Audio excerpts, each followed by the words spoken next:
Yeah, I want to be a jockey when I grow up. I'm down for East Field and South of the Manor. Well, I'll go into Africa and try and teach people. I don't think you want to go to university if you want to be an astronaut. I'd like to find out all about the moon and all that.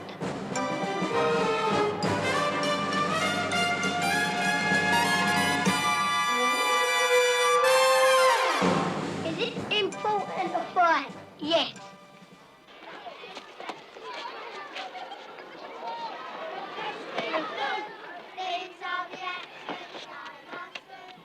I want to be a jockey when I grow up. Yeah, I want to be a jockey when I grow up.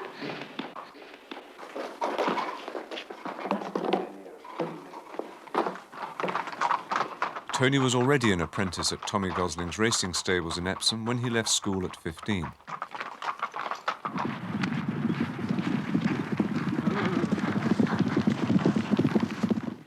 This is a photo finish when I rode at Newbury.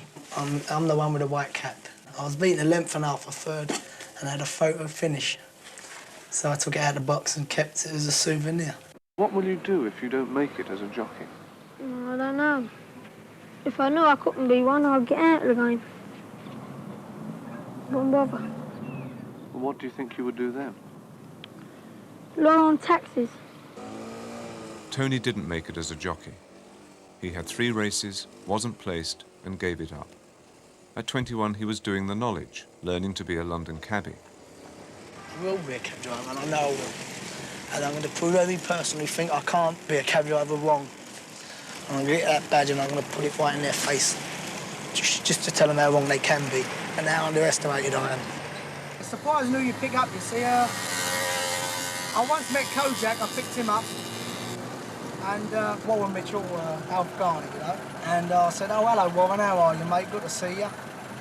So he ends up saying, I want to go to Langhams Brasserie, you know, Stratton Street, Langhams. So I'm halfway there, I said, listen, I said, Warren, you wouldn't... I said, it wouldn't be you if you don't sort of come out with Alf, you know. I mean, let's see how he's going, you know. So straight away, he's brought Alf Garnett to life in the back of my cab. So we're on the way to Langhams, you know. All I can hear is Alf Garnett, you know. It's the Labour government and you're lot up here. And when we get there, I said, like, thanks, Warren, terrific, mate. 180. So he gave me exactly 180. Listen, I said, I know you're Alf Garnett, I know you're having trouble, sort of like, I said, but I want you to become Warren Mitchell now, like, it's my tip, sort of like 20 odd pence or whatever. And he said, son, as in Alf Garnett still, you know Alf's doing bad at the moment, I can't afford it. He walks away, I'm like, you done me like a kipper. What does it take to be a good cabbie? I think myself, happy-go-lucky character, and to take as much as what any other person couldn't take in a normal job, because it's a big world out there and everyone's a different character I pick up. Their attitudes, some of them, like the city gents, the typical Waterloo driver, please, in 5 minutes. I sort of say, hold on, mate, I'll get my helicopter out of the boot. I love being a taxi driver, I like the outdoor life, the independence. There's no one to govern me to say, like, you've got to be in at a certain time.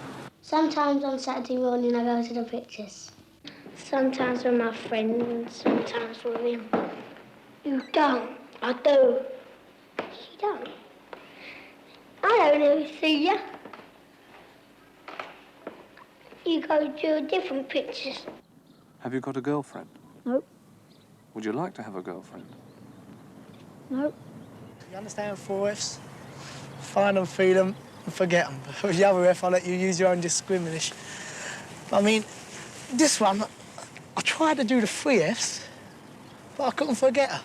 I used to work in a pub just on a Friday nights, barmaiding. and then from there one night I went to a discotheque. He was in the pub earlier on, and that afterwards we went to a discotheque and Tony was down there. And from there, that was it. Couldn't get rid of him. B-man, done he, you know? And why did you fall in love with him? Don't know. I don't know how you put up with me for so long. I don't know. Sometimes I don't know how I stand him. But what is it that you love I about like his him? personality. It doesn't matter who it is, he don't change for nobody. There's only one ambition, and really, I want a baby son, and if I see my baby son, that is my ambition fulfilled. No one knows that, only you now.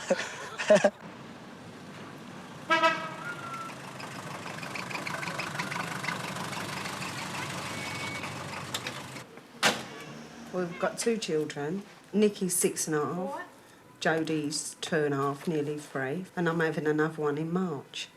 Who looks after them, or do you share it out? Me, basically, yeah. He does take them out quite a lot, but telling offs and smacks, it's all left to me. I have to do all that. He don't like smacking them. He don't like telling them off.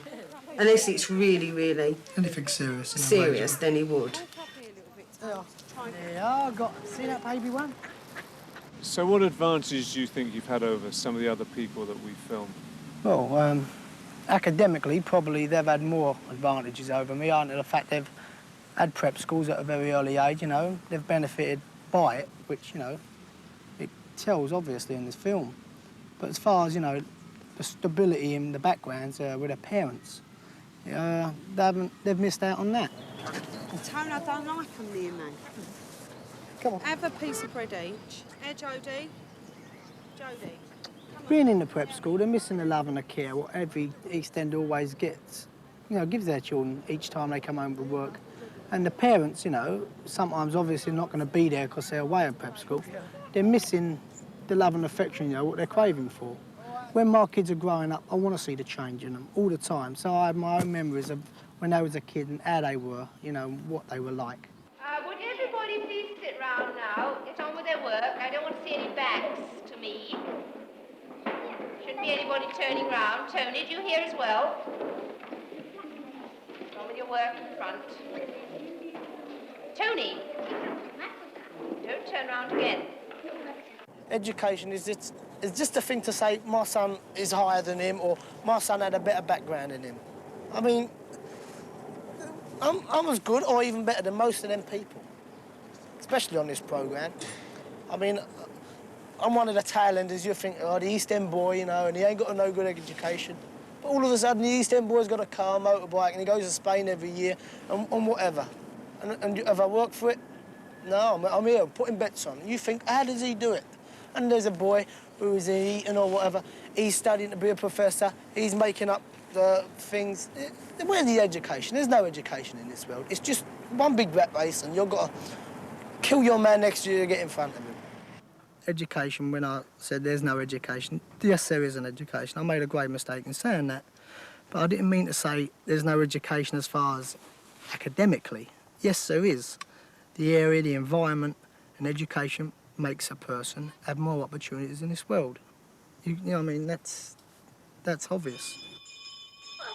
Let's talk about the kids. Do you want for them what you had for yourself in terms of schooling and everything? You're talking about my childhood, 5 years old, upwards to 7, 8, 9. I had no money. My father had no money. My brother's closed for 10 years. His hand-me-downs are sort of going on my arms with holes in, you see. I've never had any opportunities to better myself because I was a kid. I never knew no better. And my mum and dad, you know, my dad's got ill health, you know, he couldn't work. I'm not making, you know, a violin story out of this. I mean, that's the way it was. And I'm more stronger. It happened that way. I mean, I'm a more stronger person. I appreciate things more now. And now I'm in a position, through my job, you know, to give my kids the life I never had, like lovely clothes. I go to holidays, you know, I go to Portugal, I go to Spain, hopefully America next year. I mean, I want everything I never had to go, you know, on my kids, to say that, you know, let them know the benefits of the nice life, what it's all about. They're pushing. Oh, yes, oh, yes, oh, yes. They're nuts. Just have to touch them. Yeah, they can get what they want, can't they? If you've got to work for it, and it's them, I can just ask for money and get it. They can buy what they want. I've learned through driving a cab that people are individuals, whatever they are, upper class or, you know, middle class or, as in my case, you know, East Ender. But I'm only glad, you know, that I found out the difference at an early age, so I can judge people on what they are rather than who they are. I'm not a politician, so let them worry about what's coming for the next day. All I understand is dogs' prices, girls, knowledge, road, streets, squares, and mum and dad and love. That's all I understand, that's all I want to understand. Why the one's cooler than I? 4.550s, 4.550s, 40. At 21, he was earning a bit extra as a bookies runner at Hackney Wick. What do they call you here? I reckon a pest, something like that. I don't mean to make a nuisance of myself. I mean, it's for the other patrons of the place. I mean, they wouldn't want to see a little boy nipping between the feet, running, putting a bet on here for a face. You understand? They think, God, what's he doing? Is he mad? I mean, I walk up there and I order the teas. There could be 8 people in front of me. I just go, can I have a tea, please, 5 times. Tea, please, tea, please. And they've got to serve me before them to get rid of me. You understand? So that's how you got to do it. I'm in 2 golf societies, and each month, all the members of each society meet to play a game of golf. And who are the guys you play with? Well, they're mostly publicans or taxi drivers, you know. And we always end up, you know, having a small bet. Do you like the whole social side of it? Only with my mates, because on a golf course it becomes very snooty type, you know. I mean, I understand they've got to pay £400 a year membership. And they don't, you know, really want people without any etiquette to go on a golf course and ruin their so-called golf course, right? It's good. Great shot. Great shot. It does get a bit of pain sometimes, you know, when they keep saying, excuse me, sir, are you a member? You know, it comes out like that. But obviously, etiquette's etiquette, so you've got to conduct yourself on these type of courses. Because I think you're a bit smaller than most people, you try to hit the ball hard. You've got to just hit a git, do you? Where do you go, Ken? I'm over here. Oh, I missed that one. Unlucky. Keep hold of her. It's about an 8. Too much, mate, too much. No, it ain't, no, it ain't. No. It's only an 8. Yeah. It's definitely no, an 8. Too much club, Ken. 8, It's a hit 9, an 8. no, Ken, it's a 9, mate. What are you going to hit then? 9, I think that's about right. No, go on then. If you hit a 9, hit it to the right. It's on, don't I? That's it, that's perfect. Great shot. That's a great shot. Now, I am a young fella, and I come to you, and I heard you're a big, successful taxi driver, and I say to you, yes, I think I've been a film extra now for 6 years. It may not go no further. I mean, I'm just having acting lessons. You give me the benefit of all your experience. Right. All right, now you've got to feel pretty big, bigger than me. Just go. Right, here we go. Tell me, son, what do you want to be a cab driver for, mate? Well, make a lot of money, you know, you have a good life. Son, look at me. He said, I may be a successful businessman. He might have the suit, I might have the all the holidays in Spain every year, but son, it's hard work out there, Come mate. on, you're not reaching me yet. Not getting to No, me. you're not getting to me, all right? Now, be bigger, dominate me, all right? Son, Yeah? it's a big world out there, and obviously I can't get into it, Brian. All right, don't worry, don't When I was worry, just in the take Sweeney and when I was in Churchill, like the wilderness years, I see the actors and I thought, like, you know, it's not quite easy to act on stage because it's, you know, you need time and dedication. It's very hard. Son, tell me, why do you want to be a taxi driver? Well, you know, you got success. Don't let looks go on impressing. You know what I mean? Listen, you want What to be excites you about acting? Forget it. I like it. I mean, I think to myself, you know, like I can do that. I still want to have a go of it. I mean, nothing for sort of fame and fortune or anything like that. You know, like big Hollywood and bright lights. It's nothing like that. Just a sideline. So what drives you then through all these various ambitions? It's a philosophy of not keeping still. I mean, I'm a very overactive type of person. I mean, I like to feel that I don't want to keep still. Because life, you know, don't wait for nobody. So you've got to cram it in as much as you can before your days are numbered. I mean, I'm made to be a happy-go-lucky type of fella, which I am. I'm EastEnder, which the attitude is, hello, mate, all right, how are you, type of thing. And I wouldn't want to lose that. How long are you going to be a cab driver? Is this what you want to do for the rest of your life? Well, at the moment, I'm very happy in driving a cab. But my wife and I always considered owning our own pub. So obviously, I think within 2 or 3 years, once I get financially straightened out, I'm going to have a go at being a publican. And if I don't like it, say if I give it a go for a year or even 6 months, if I don't like being a publican, I'm in a good position to say, well, I'll get rid of the pub and go back to taxi driving. I don't want to change, because if I change, It proves the other Tony Walker was all fake.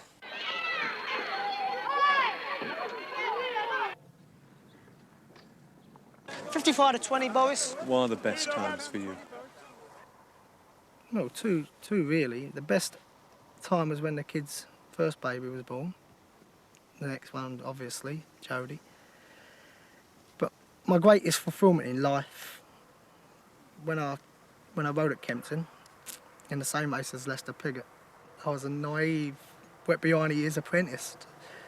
And the governor told me, "You've got to ride, son. Friday, you've got to lose X amount of weight," which I did, £8 in 4 days. And he says, like, I go in there and they're all there, you know. I'm part of it. All my years, from 7, all my ambition is fulfilled in one moment. When the long fella come out and I'm in with him, like, in the starters calling out to register the names. And you can sort of go like, Piggott, draw, 8, Walker, draw, sort of 10. And your idol, like, you're there and the big man's there, you know what I mean? Money in the whole world couldn't buy that proudest day of my life, which my ambition fulfilled to the highest level.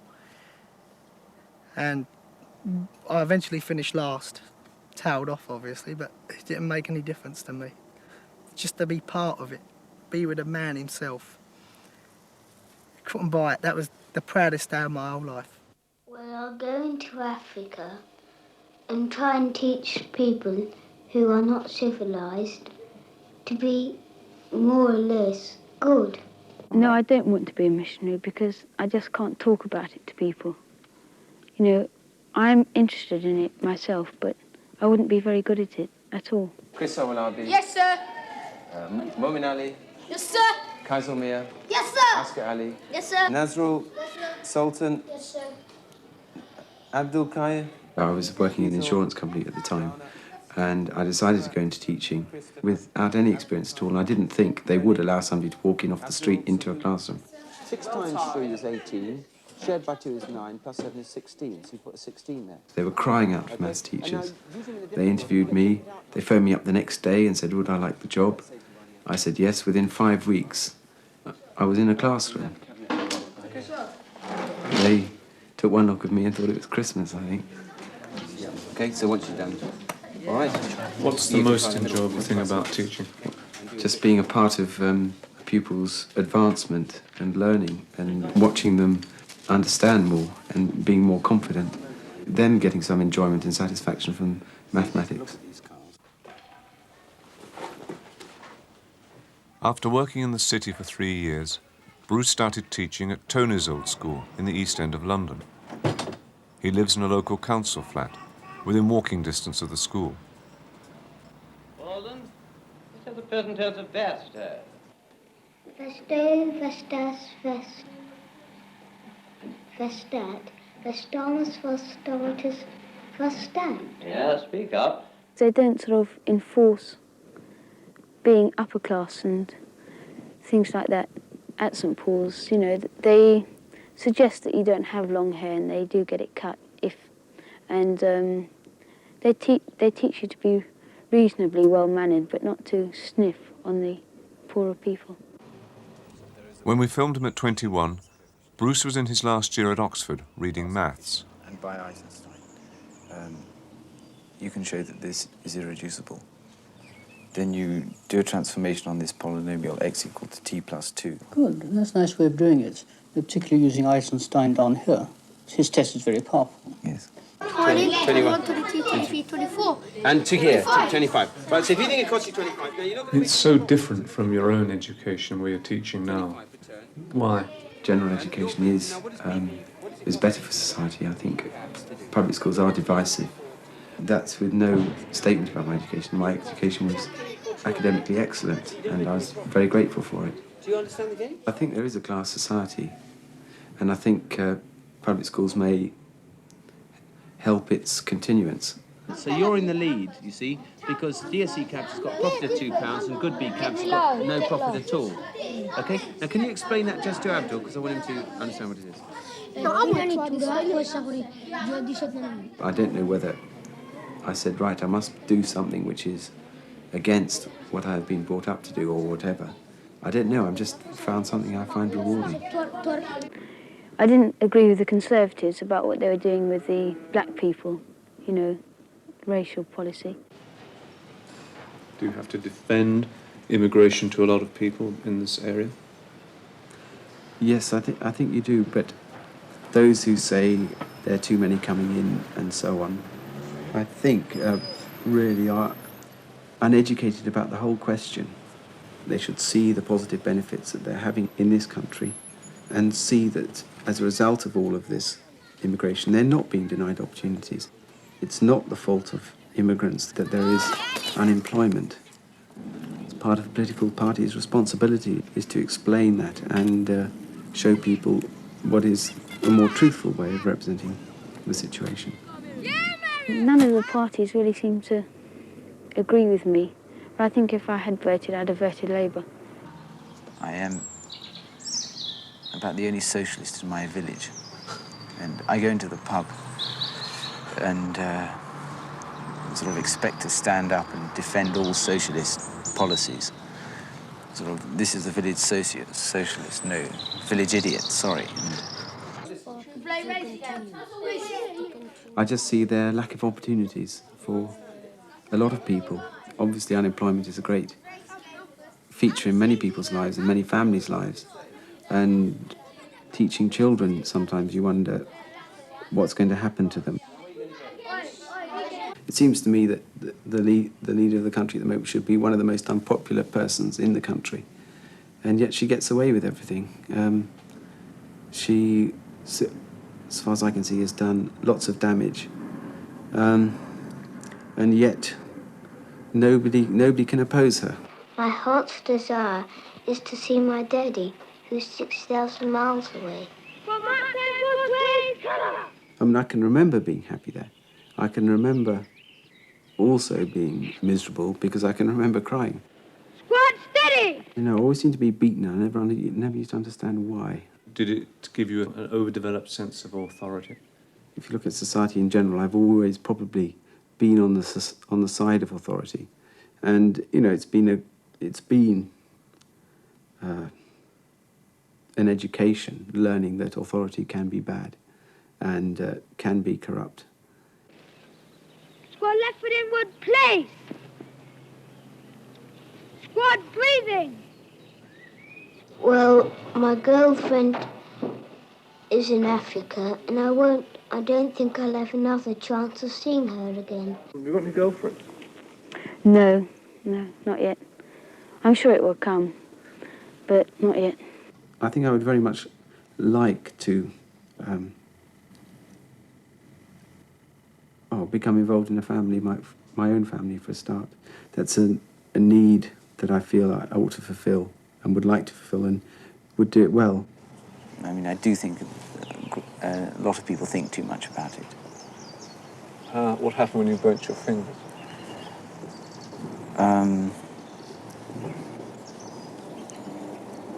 I'd rather not talk about it, really. Well, no, but I don't really mean that. I mean, I don't really mean that I don't want to talk about it. Just I need quite a long time to think about it, really. I think I'll possibly get a little serious and don't quite understand the modern sort of way of behaving, the modern manner. I think I'm a little old-fashioned. Now, at 3 o'clock, I'm going to come and pick you up from art. You'll only have one art lesson. So if your art teacher forgets at 5 to 3, ask her to say we should be packing away now, and I'll come and get you. So there you were, you went to a posh preparatory school and a major public school into Oxford, and now you're in a council flat teaching in this school in the East End of London. You don't feel any sense of disappointment?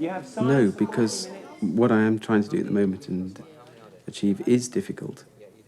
It may not sound difficult in the sense that you could sum up what I do quite simply, but behind all that, it is very difficult, and I certainly find it satisfying achieving successes. There may come a time when I decide I can't do it, and that's not necessarily weakness. That may be a strength that you realise you can't do it as well as you would wish. I think the most important thing in the world is everyone should know about God. It all springs from loving God and Christ, I suppose. That you try and do that as best as possible and let that lead your actions in life. Does it sadden you when you meet people who don't believe in Not Christianity? Yes, if they dismiss it casually, if they dismiss it as just being something,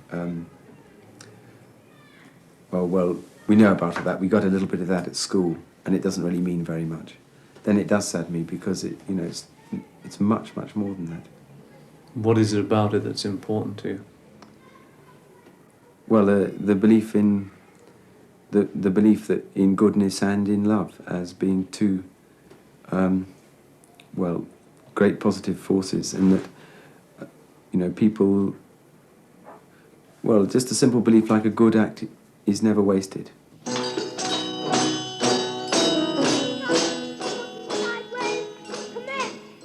Certainly you can observe somebody when they're 7 and identify particular things which maybe are then always with them, whatever else happens to them. People possibly say I'm a little innocent at times or naive. I used to get worried about this and think perhaps I ought not to be taken in or deceived, or I'm not talking about love now, I'm just talking about generally speaking. But I feel that's a strength in a way. I think, if they're people who are willing to trust, then, we should be encouraged. Tell me, do you have any boyfriends, Susie? Yes.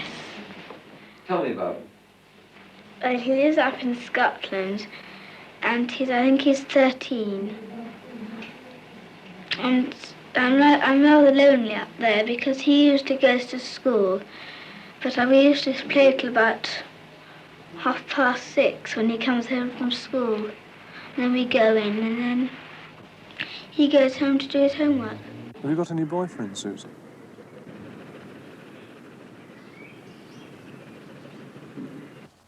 What is your attitude towards marriage for yourself? Well, I don't know. I haven't given it a lot of thought because I'm very, very cynical about it. But then, you get a certain amount of faith restored in it. But I got friends and their parents are happily married, and so it does put faith back into you. But me, myself, I'm very cynical about it. We were friends for about 2 years. Rupert and Susie were married 5 years ago. And I think the nice thing was that we knew each other very well before. We knew quite a lot of the faults of each other, which I think is very important. I don't sort of sit down and think, analyse marriage. It's not something I've had to come up and think about, whether I was going to get married. And I've got no desire to at the moment. I think 20 is far too young. I suppose 22 is considered quite young. I felt it was the right time. I don't see what I would have gained by waiting another 3 years. What gave you that feeling? I just felt I was doing the right thing, which, as you said, was extraordinary. When only about 18 months before, I was very anti it. I came to London when I left school after Paris. And at the moment, I could never live in the country. I'm happy down here. The country's nice for 4 days to go for long, healthy walks, but I could never live up there now. They live in a small village near Bath, where Rupert is a partner in a firm of solicitors. I had 7 years up in London, I suppose. It was fantastic, but I just had enough. It's a much slower way of life down here. I'd had enough of the rat race. When I get married, I'd like to have 2 children. I'm not very children-minded at the moment. I don't know if I ever will be. What do you think about them? Oh, I don't like babies. What was the biggest shocks to you when you suddenly were confronted with a small baby that you had to be responsible for? Panic set in, I think, that I wasn't going to be able to cope. Would you like to have a nanny to look after them, or do you want to look after them? I want a nanny to look after them. I felt that we'd taken the decision to bring a child into the world, and I feel that I wanted to bring him up, not somebody else. I feel it's my responsibility to start him off. Whether that'll make any difference to how he turns out, I don't know. I just felt I wanted to do it. Is it everything you wanted? For the moment, yes. I mean, I don't think I'll have any more for the reason that I will get pleasure out of these two, but I can't see me going on and on and on with sort of 4 or 5 children. I think I feel that I'd want to move on and try and do something else. When I leave the school, I'm down for Heathfield and Southaven Manor. And then maybe I may want to go to a university, but I don't know which one yet. I like to do maybe short-time typing or something like that. I left school when I was 16, went to Paris, went to secretarial college and got a job. What made you decide to leave school and go to Paris? I just wasn't interested in school and just wanted to get away. And why did you choose Paris? I don't know, it was my parents, really. Now I got to the stage in my life where I've got to make my own decisions. You've got to learn to fend for yourself one day.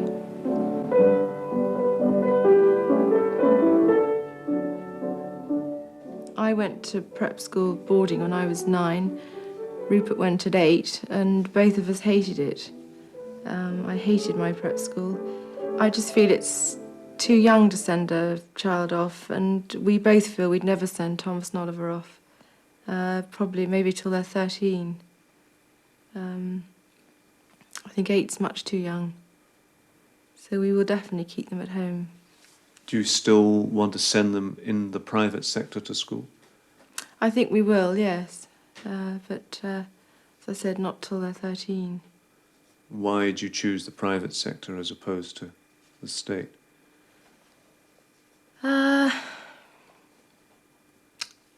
I suppose it's what we had, it's what we know.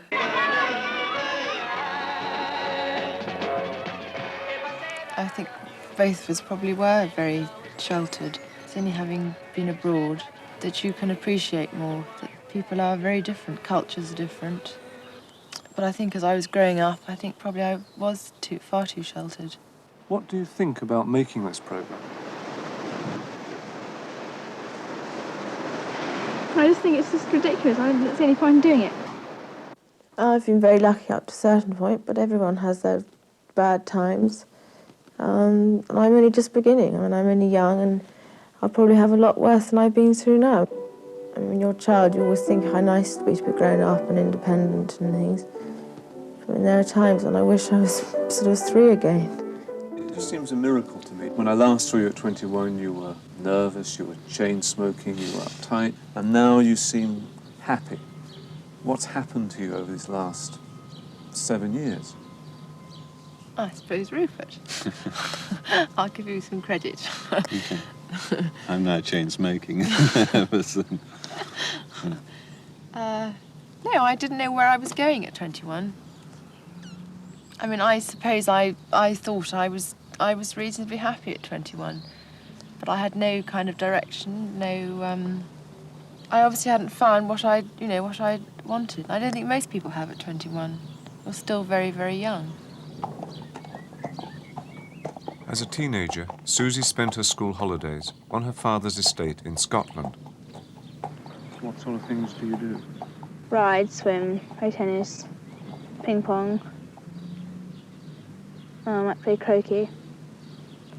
Something like that. What about the social life? What's that? Garden pasture? Yeah. It's quite fun. Well, I was the only child going through their parents splitting up age 14, or at a very vulnerable age, and it does cut you up, but, you get over it. It's not, I mean, there was no point in them staying together for me, because it was worse. I mean, the rise, and it's worse. And if 2 people can't live together, there's no point in making yourself. My father died 3 years ago. It's very hard to describe to somebody how you just take the loss. It is terribly hard, and even now I still can't believe my father's not here. It's still sinking in, I think, even after 2.5 years. He was up in Scotland. It was in that very bad winter of '81, and we were literally snowed in, and I couldn't get out. And it was 3 weeks before Thomas was born, and I wasn't allowed to fly, no airline would take me, and the trains were blocked with the snow, and so I couldn't get there. And I still feel guilty that I didn't try and get myself out of here to go, but you know, when you're told you could endanger a baby's life, you have to rather sit still. The death of one of your close family is probably something you don't ever get over, and it's a different kind of problem than anything else. And it is hard to come to terms with. And it was really last year that it sunk in that he really wasn't around anymore. What do you want most out of life? To be happy and get on with life. I mean, I don't want to just sit back and let it all whiz past. I mean, you don't know how long you've got your life for. I mean, you know, you could be run over by a bus tomorrow, so you've got to make the most of it while you've got it. Do you have any fears for the future, for yourself?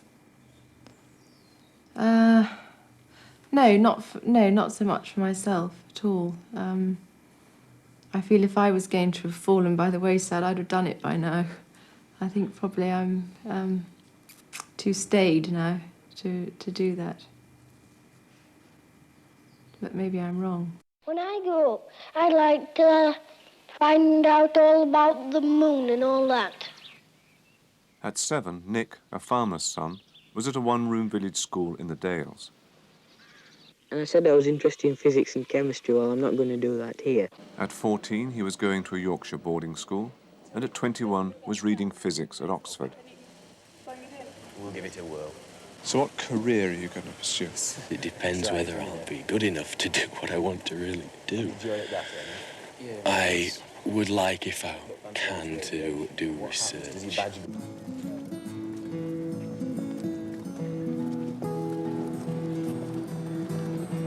He is now in America, an assistant professor at the University of Wisconsin, earning $30,000 a year. The gas in these experiments is at a temperature comparable with that of the sun, whereas in a power reactor it would be maybe 10 times the temperature of the sun. And we're trying to induce that gas to fuse. And the fusion reaction gives off energy and produces the power that would be turned into electrical energy and sent out to the consumer. How hot is it in there? In there, it's at about 10 million degrees. Nick is a nuclear physicist. He is using these high temperatures to fuse atoms, to try to produce energy which is free from radioactivity. Have to be precisely coordinated with the plasma decay. I finished my degree in physics and I went on to do a PhD.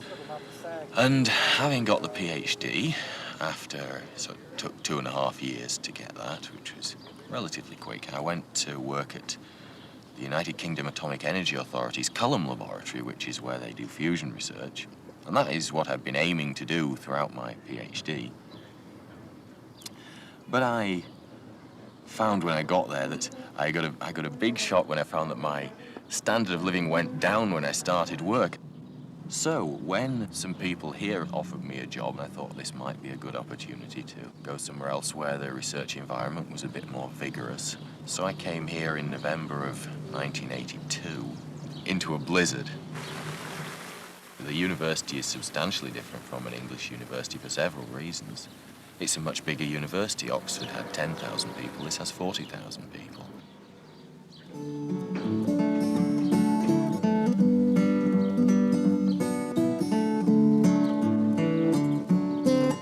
I guess the mixture of people who come here are different. A far bigger fraction of the population go to university here. Oxford is full of people who really are trying to prove something, I suppose, or be something. A lot of people with social or intellectual pretensions. You're less aware of that sort of thing here. On the other hand, the American system is much more like the comprehensive system in England would set out to try and be. It takes many more people and gets a huge section of the population to a level where they're really technically very competent and can go out and make Silicon Valley work. Do you have a girlfriend?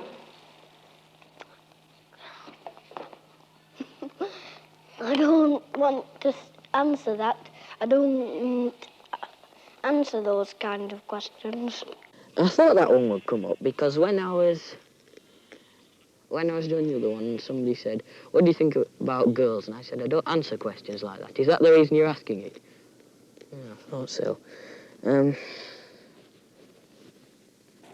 best answer would be to say that I don't answer questions like that, but I mean, it was what I said when I was 7, and it's still the most sensible, but I mean, what about them? Nick was only 17 when I first met him, and I knew he was a nice person. I find him very attractive, and he uses his intelligence in his relationship with me, which is very important. A lot of people can be very bright. Nick and Jackie met when they were students at Oxford. Jackie is doing a postgraduate course in business studies. And Nick does. And what about you, Nick? Why did you marry Jackie? Because I find her attractive. She's bright and independent, and... I mean, if you'd been somebody who had fixed ideas of a woman's role in marriage that meant dinner on the table at 6 every evening... didn't I tell you about that? I think we would have had problems, or if one of us had not wanted children. When I grow up, I'd like to find out all about the moon and all that. Where did you get all this brain power? All this brain power? I don't know. Did it just happen? All this brain power? That's a hard one to answer, because first I have to accept that I've got all this brain power. And that's not the sort of thing I tend to go around saying. But I've always been interested in, from a very early age, in technical or scientific things. When I was very young, I had a big picture book about the planets, and I thought this was wonderful. And I've just been interested in that sort of thing and reading technical or scientific material for a long, long time. I was the only child of my age in my village, but I managed to spend my time talking to adults who were around. If one is wandering down a country lane, there's an awful lot to look at in the world around you. I remember looking at various natural phenomena and being intrigued to try and understand what made them tick. One time I was particularly wrapped up in how a particular cloud, which was very unusual shape, and how did that work? And that was the sort of thing that made me want to go further into natural sciences. I think that if I'd been in a city, I probably would have had more interaction with people and might have developed more skills in dealing with other kids. Trying to become a reasonably well-adjusted person was, for me, a bit of a struggle for a while, and I was given a fantastic opportunity when I went to university, and that really saved my bacon. They'd like to come out for a holiday in the country when I'd like to have a holiday in the town. No, I've been to Leeds a couple of times, and I haven't been to Manchester.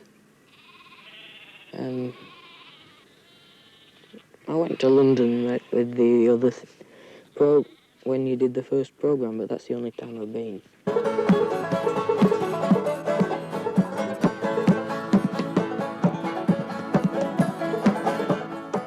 What attracts you about America?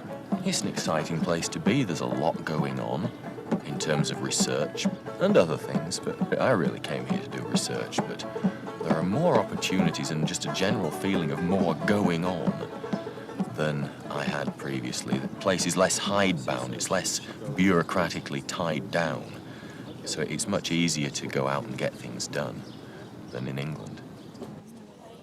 Do you get lonely here? You just tend to get stuck into your everyday routine and you don't think about it. But when you call home, then you realize how far away you are. And now it seems acute because both our families are getting older. Even if you think in terms of seeing them once every 2 years, That's not so many you're thinking times, only is about it? 10 times. And that's awful. When you think in those terms, you realize you really are in exile. Does this put a pressure on your relationship? No, I think it binds us together because we just have one another over here. In 21, some of the people were saying that they felt it was immoral to emigrate, immoral to leave. Do you have any feelings about that, since you're the one who's left? In my position, I don't feel that I'm letting England down, because I don't think that England particularly wanted me there doing what I was doing. It had trained me marvellously. I'd gone through a wonderful educational system. Particularly Oxford was a fantastic experience socially. Again, it was a great place to try and develop emotionally. And the academic standards there are absolutely superb. Having trained in a very academic fashion there, and I then went out to try and do something with all that training and found that society just wasn't terribly interested in what I was trying to do. So how can I feel that I'm betraying a country when it doesn't want me to do what it's trained me to do? The big issue for us at the moment is how we're going to manage to have kids and run two careers. We don't want to miss out on the chance of having a significant career, and we don't want to miss out on the chance to have kids and to be involved with them. No, but in those early formative years, would you be happy for your children to be brought up by Jackie and Jackie not be able to give them the full attention? Well, it's not. I mean, that's putting it in a rather strange way. Yes, I mean, it's not just me. This is an area I pay lip service to the idea of equal shares on this as well, and it remains to be seen whether I would actually live up to my intention. Yeah, there are several things I think to be said here that if we both work in academia, that will make life much easier, because as things are at the moment in the States, if you have a computer at home, you can come in to teach and to give office hours to your students, but you can work half of the day from home. But I don't want to be the person left behind while Nick flies in and shares an adult life with his children at college and working. I want to be there too. Is she difficult? At times, yes. Whenever we have an argument, she does have a tendency to explode, I suppose. To get really miserable about it and not... We've only been married 4 years. Anything could happen. We could easily drift apart. There are so many pressures on people. You just have to work at it, and that's why it's important that you have the same ideas, that you want the same kind of life. When we were in England, our big source of arguments was money. We were always squabbling about money, but that one, mercifully, it seems to have gone away pretty well. We still disagree, but it isn't a major source of rows. I mean, a person with £1 million is not going to be much. He's not going to be more unhappy than a person with £2 million. I've never really been aiming for money, and that's, curiously enough, why it was such a surprise that it really surprised me when I found that my standard of living mattered to me when I finished university, and I found that I couldn't afford what I'd been able to afford as a student. It suddenly caught up with me for the first time in my life that I really did care about how much money I was getting, and it had never occurred to me that I would. If I could change the world, I'd change it into a diamond. I'd like to think that, I'm hoping that I might do it at some stage, but I don't really think that I've done anything you can call a great success. I mean, it would seem really ridiculous to any of my friends who watch this if I said, Christ, aren't I a great success? Look at me. When I first met you, I remember I thought this was very idealistic, but it was rather interesting. When I asked you why you're working on fusion, you said you wanted to save the world.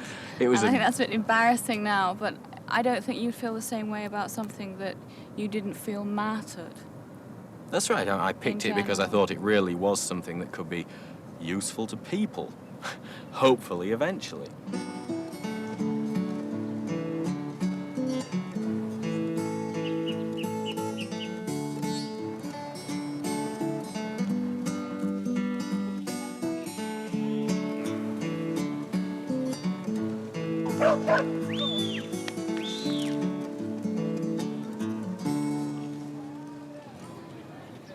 Yes, it would be a disappointment if I didn't achieve very much, but I'm not worrying about it very much. I've just got to go out and make it happen. I don't think you want to go to university if you want to be an astronaut. Well, changed my mind completely, of course. I think it was just the imagination that 7-year-old has. I might be living in cloud cuckoo land, you know. Sort of, Mum and Dad might say, no, son, that's not life. You don't get a job you like. But I'd like to think I could. Teachers are undervalued and underrated. And the system is beginning to crumble. You know, people outside of it don't realise that, but it is. and it's very disillusioning. You know, you don't feel you're getting anywhere. And, of course, the money as well, which, whatever the papers tell you, is abysmal. Peter left his comprehensive school in Liverpool and at 21 was studying history at London University, living in student digs. And the facts were that I'm not particularly an intelligent person, just reasonable, I suppose, but I'm not a genius, and I just went to college on 3 reasonable A-levels and just didn't do very much work for 3 years, just did the bare minimum. Turned up to lectures, wrote a few essays, and you get a degree for it, and it's a joke, really. Once Carolyn Tedford said she loved me. And I'm going to marry her when I grow up. Doesn't appeal to me at all at the moment. For me, what, I'm just gone 20. I haven't even been abroad yet in my life. So there's no way I'm going to get settled down. What was it about Peter that you fell in love with? Who said anything about love? I don't know. We have a very, much the same attitude, much the same general attitude to life, even though we're very different in personality and in the things we like to do. What is it about his personality that attracted you? Well, nothing really. Not a great deal. Peter and Rachel have been married 4 years and met at Teacher Training College. They have just bought their first home, a terraced house in the centre of Leicester. They both have careers. Peter teaches in a comprehensive school, Rachel in a college of further education. There are 2 risks, either for one of us to follow the other around and therefore perhaps become frustrated and dissatisfied that you didn't initially follow your own line or your own individual wants. Or there's the risk that you take that you perhaps do have to part sometimes for jobs or whatever, or for what you particularly want to do. I think the latter risk is much more worth taking. So you would be prepared to part? Yeah, I mean, obviously there is an element of compromise, otherwise why get married? And do you have any plans for children? Not at the moment, no. I haven't really thought about it seriously. Why is that? Well, I suppose because we both got, you know, other things we'd still prefer to be doing. You know, if you have children, you know, that immediately limits you. You don't want to be limited yet. If you choose to have a family, then you also have a responsibility to children. So, you know, it's a very difficult decision. And although I think most liberated men would say that they too are involved in that decision, I think ultimately the responsibility still comes down on the woman's head. Is Peter liberated? Well, I think a lot of men, such as Peter, like to think they're liberated, and I'm not in any way saying that he's not, but I think when it comes to the crunch, you know, the absolute crunch, are you going to give up your job to look after these children? Then I think it more often than not, that decision is made by the woman rather than the man. If you do have children, would you want them educated in the way that you've been educated? I don't know how things have changed, but basically you've still got this emphasis on just getting through exams, you know, which isn't really education. Because most of the stuff you come out of school with is absolutely useless. You just don't need it. So how would you bring them up, educate them? Well, I don't know. I suppose the easy answer is teach them more relevant things, you know, get them to think for themselves a bit more, which schools don't do enough. I mean, would you contemplate putting them into the private sector of education? No, definitely not. Why? Well, it's just the principle, you know, that's all there is to it. I mean, what is the principle? Well, the principle is that the private schools help to keep the old class system going. You know, they're part of it, they perpetuate it. So I'm certainly not going to be involved in that. When I came through school at the end, perhaps, of the... Well, let's say that the ideals of the 60s were still there, even though it was the 70s, and that one was always led to believe that there were golden opportunities. But, of course, there aren't. And very much now, people of my generation are beginning to realise what perhaps 16-year-olds know now at 16. I am only just beginning to see that now at 27. That, in fact, you know, there's no such thing as sort of mobility in any sense of the word. You know, it's very difficult to move up. Do you think you've had as fair an opportunity as other God, people? no. Of course not. In what way? Well, other people got it made for them still, haven't they? They've got it all lined up. How? Well, like the public school lads. I don't like to slag off people who are in the programme with me. I'm not slagging them off personally. But I mean, they had it set up for them, didn't they? It's a big problem, quite a lot of discussion, I think.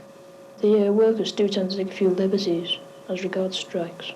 I would like to think that democracy is here to stay. Perhaps we haven't got full democracy. In fact, we probably haven't. It's a pretty good system. Are you surprised by the way England's being governed? I'm not surprised with the people who are governing us at the moment, no. Why? I've even stopped being amazed. Why? Why? Well, I don't want to get dragged into party politics, you know, but basically this is the most incompetent, uncaring bloody show we've ever had. Well, if I can't be an astronaut, I'd like to be a bridewell sergeant in the police force, like my dad is.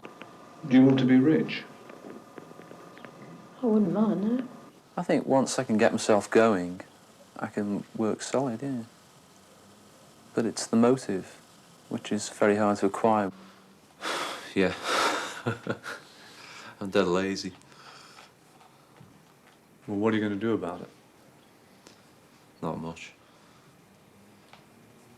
I'm just hard to get, yeah, you know, I'm not the sort of person who can get charged up very quickly. I am really lazy, you know, if I've got things to do, I'd sooner make a cup of tea first and read the paper. He always looks on the negative side of life before he looks on the positive, whereas perhaps I'm the opposite, and that, in a sense, is an area of conflict, yes. Yeah, a clash of personalities. Yeah. And how do you deal with that? Well, as you deal with all people like that, you just give them a good kick and say, you know, wake up to it, you know, that kind of thing.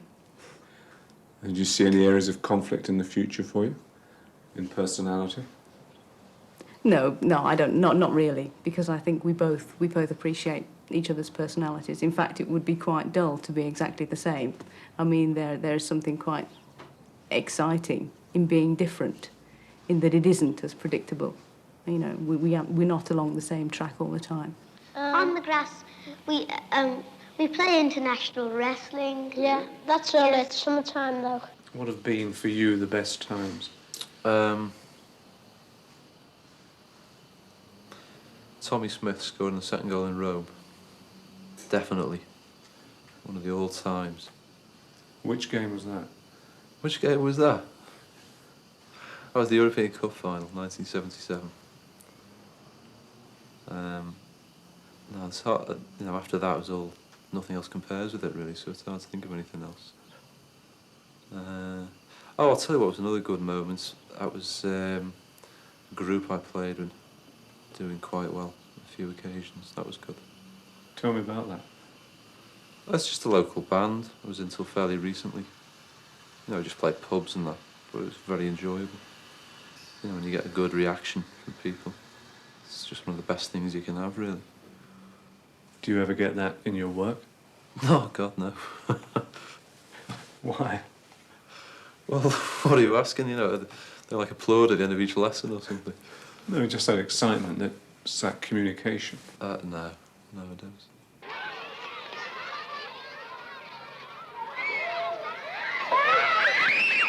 Do you think people change much, or do you think we saw you, the man, and the 7-year-old boy? I thought for a while that was a bit too simple, but I think it's true, because after that, you know, your barriers begin to go up and you learn how to fend off things, like I was just saying. And obviously when you're 7, you don't think about it, you just come out with it. So, yeah, to a point you reflect that, yeah. So the boy at 7 is, in a sense, the real you? Yeah, I suppose, yeah, the sort of, the essential Peter Davis.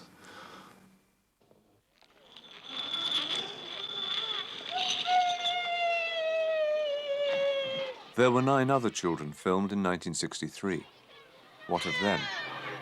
If we did all love Jeffrey and we all want to marry him. Yeah. I think I know the one that he likes best, and that's her. No, I wasn't talking today, and Brown sent me out for nothing. I feel like bundling when there's already a fight. If I can't be an astronaut, I think I'll be a coach driver. I read the Financial Times. What's happened to these children? Where are they and what are they doing? We'll see tomorrow night.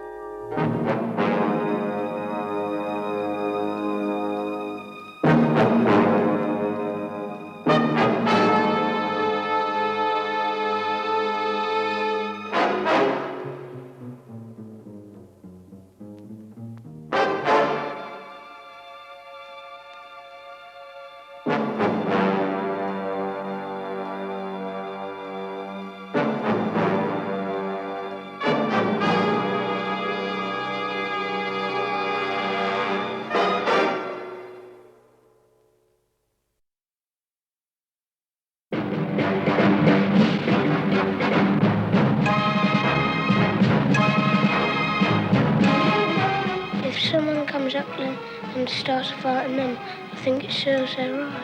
I know the one that he likes best, and that's her. I think it's not a bad idea to pay for school.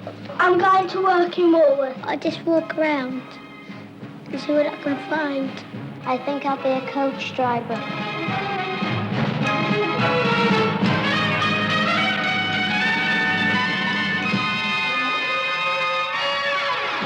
I don't like the big boys hitting us and a prefect sending us out for nothing. I know I'd prefer to be alone, really. And when I said that, I know even now, I meant that. You know, if someone dropped me out in the Sahara Desert, I probably would have been happy, more or less, if you get the point.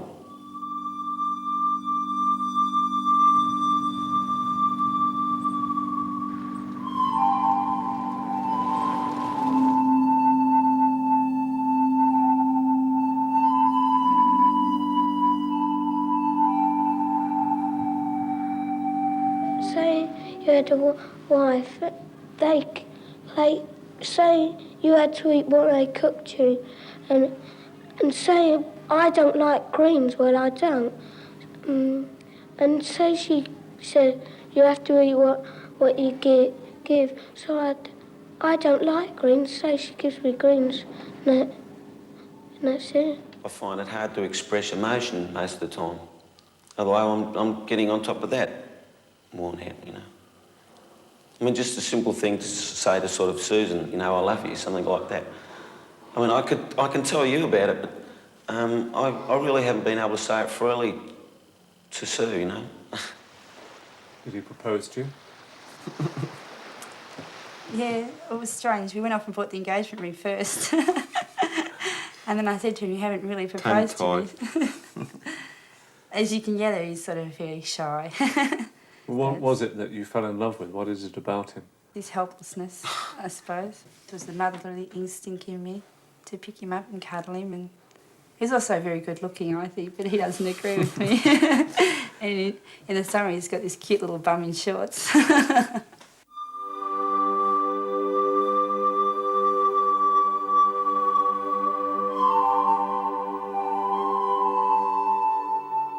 Paul and Susan live in Melbourne, Australia. 4 years ago, they sold everything they had, bought an old Bedford van, and went on a trip through Western and Central Australia. It took 7 months and they travelled 15,000 miles. I think it brought us closer together because, you know, we really got to know each other and we relied on each other so much. I'd never been so relaxed in my life. I felt a lot more confident in myself. Just great fun, really. No pressures or worries, or, you know, everything was forgotten. When we got to Perth, I was ready to fly home. Being together so much, it was hard. But then we settled down, and we must have settled down really well because I got pregnant and everything, so something must have been going right. I think it's now, like, people like to get back to nature and like to feel that that they aren't living in the 20th century. That to me, it's just like an old dream that you wish you could come true. You know, living next to nature and like pioneers type of thing. I love the place, you know. I find it hard to put into words, really, what it is. You've got the country, you've got bush, outback. You can do more or less anything you want, I think, here. Whether you can do that in England, I don't know. I think that this is the part we enjoyed the most because we really went out in the middle of nowhere where we had to carry our own petrol and our own water to do us for the 3 or 4 days that we were out that way. And while we were up in Carnarvon, we went and stayed on a sheep station up there with our friend from Melbourne, Bruce. And it was about 1 million acres, just under 1 million acres, the sheep station. Bruce from Yannery Station, he got a hold of some tails from the roo shooter so we could try kangaroo tail stew. Yeah, it's a bit rough. We had nothing to throw in it. Yeah. It gave us our own peace of mind that we could settle down and now have a family, that we had done something. We hadn't just been nobodies and lived in suburbia all our lives. We'd done something that we were proud of, that, you know, we'd accomplished on our own. Do you want this for the children? I'd love it for the children. I was once told when I was at school that travel could be the best education, and living in conditions where you have to fend for yourself and you have to use your own initiative is very good, and I would like it. I was going to be a policeman, but I thought how hard it would be to join in. I just haven't made up my mind yet. I was going to be a phys ed teacher, but one of the teachers told me that you had to get up into university. At 21, Paul was working as a junior partner for a firm of bricklayers in Melbourne. I'm not great at bricklaying, right, but if I wasn't good enough and my boss didn't think I was good enough, he would have never have made me a junior partner. I went out on my own as a subcontractor not long after the last show. But then I started with the partner. I organised everything. I bought all the equipment because I didn't want to be dependent on someone else. Things didn't work out between the two of us. He was a bit lazy. Do you have the right temperament, do you think, to run your own business? If you're talking about employing other people, I'm not hard enough. I'm a little bit slow with working out things on the job, not particularly the laying of the bricks, but fairly slow thinker when you've got to work something out. I think that'll end up being my job for life, probably. Not that I want it that way, because it gets harder as you get older, I think. I've got 23 threepenny pieces, and I don't know how many halfpenny pieces I've got now. 3DB 26 past 10 with Doug Ackley, 15 degrees in Melbourne. At the moment, 25... They live in a working-class suburb of Melbourne. Paul earns £12,000 a year, owns 2 cars, and bought his house for £35,000 18 months ago. We're Mr. and Mrs. Average. That's just true. You know, we probably earn an average income, just an average family. Oh, good fist away by Russo up towards centre wing. Robertson this time behind. Susan works part-time as a hairdresser, and they have 2 children, Katie and Robert. Are you ambitious for your children, Paul? I said something about wanting Robert to be a brain surgeon. That was a joke. I mean, like, if he's a brain surgeon, good and well, but it'd be nice to let them go one step up from us, I think. Put it this way, I hope he's better at schoolwork than I was, so that he's got a choice, you know, because really, with the education standard I got, I didn't have a choice. What does university mean? Paul started his school life at a children's home near London. When he was 8, he emigrated to Australia with his father. Were you happy at the children's home in England? We didn't mind that, really, because we didn't know what was going on, because we were a bit young then. What regrets do you have about your education, then? I didn't work hard enough. I was just very lazy at school. You know, if you're lazy and you don't work at school, you suffer for it. There needs to be a little bit more discipline. If private schools are better, you'd be far better off spending your money sending your kids there than getting a video or new television, swimming pool or something like that, I think. What else do you want for your kids that you didn't have? A happier family life, I think. But don't get me wrong, it wasn't miserable. I think it could have been better. I think that'd be one of the most important things. My mother and father they separated originally, I think. They eventually got divorced. I went to the boarding school for 1 year and then we immigrated to Australia. My father got remarried. And how'd you get on with your stepmother? Pretty well, but like I said before, I mean, I'm not just not close, I'm not really close to my father either. Is that the biggest job really? Do you have any regrets about the fact that you weren't closer to him when you were younger? Yeah, I suppose it's all wasted time in a way, I suppose. I mean, he was always there, you know, I could always talk to him, but it was different. We were sort of distant friends. I mean, we always got along fairly well. We didn't see much of each other. Say hi to Pop. Say hello to Pop. Here's Grandad. Hey! Here's Grandad.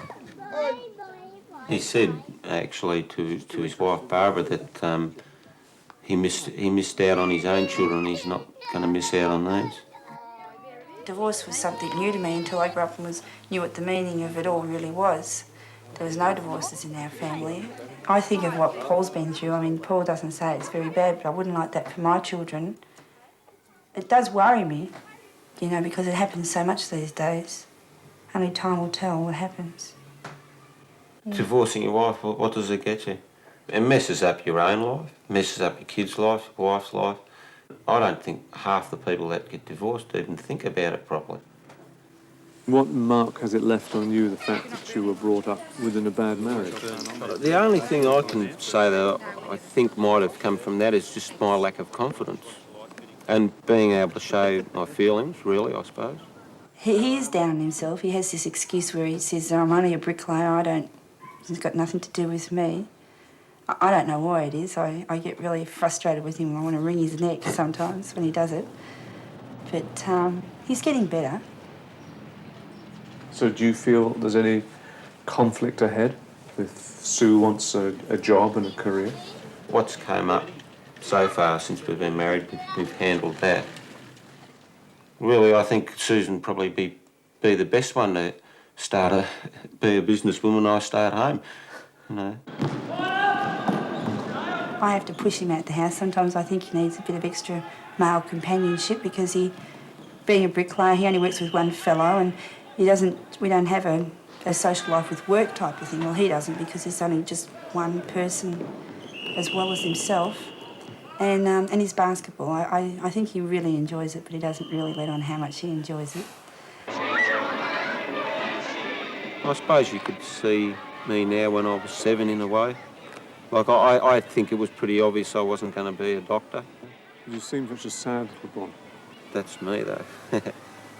When I was pretty, long face, sort of thing. I was like that sometimes out here too. I was always getting knocked about that. I don't like greens, well, I don't. The first show I saw was at 21. When I saw him at 7, I just wanted to cry. He seemed so pathetic. I suppose I don't know, it's hard to say. It really made me go to jelly inside, you know, to see him like that. Do you think it's true that we can see the man in the 7-year-old boy? Yeah, yes it is, because in that he was a very gentle and not gentle, caring person. Yeah, he's always cared about other people and always been able to work his way, try to give an explanation for saying something he doesn't really want to do, you know, like what if I didn't like to eat my greens and all that sort of thing. I mean, he's always still does that, the what if, and then well, he doesn't really want to do that, so he's trying to talk himself out of it. Yeah, yeah. Does he eat greens now? He loves them. He loves them. He loves them. What do you remember of England? It seemed to be raining all the time. I wouldn't stake my life on it. But we've got a lot more than what we would have in England from what other people tell us. But there again, when it comes to work, I don't sit down on my backside. I'll go and chase it. So it's hard to say. But I'd say, like, in general, I've probably done better here than what I would have there.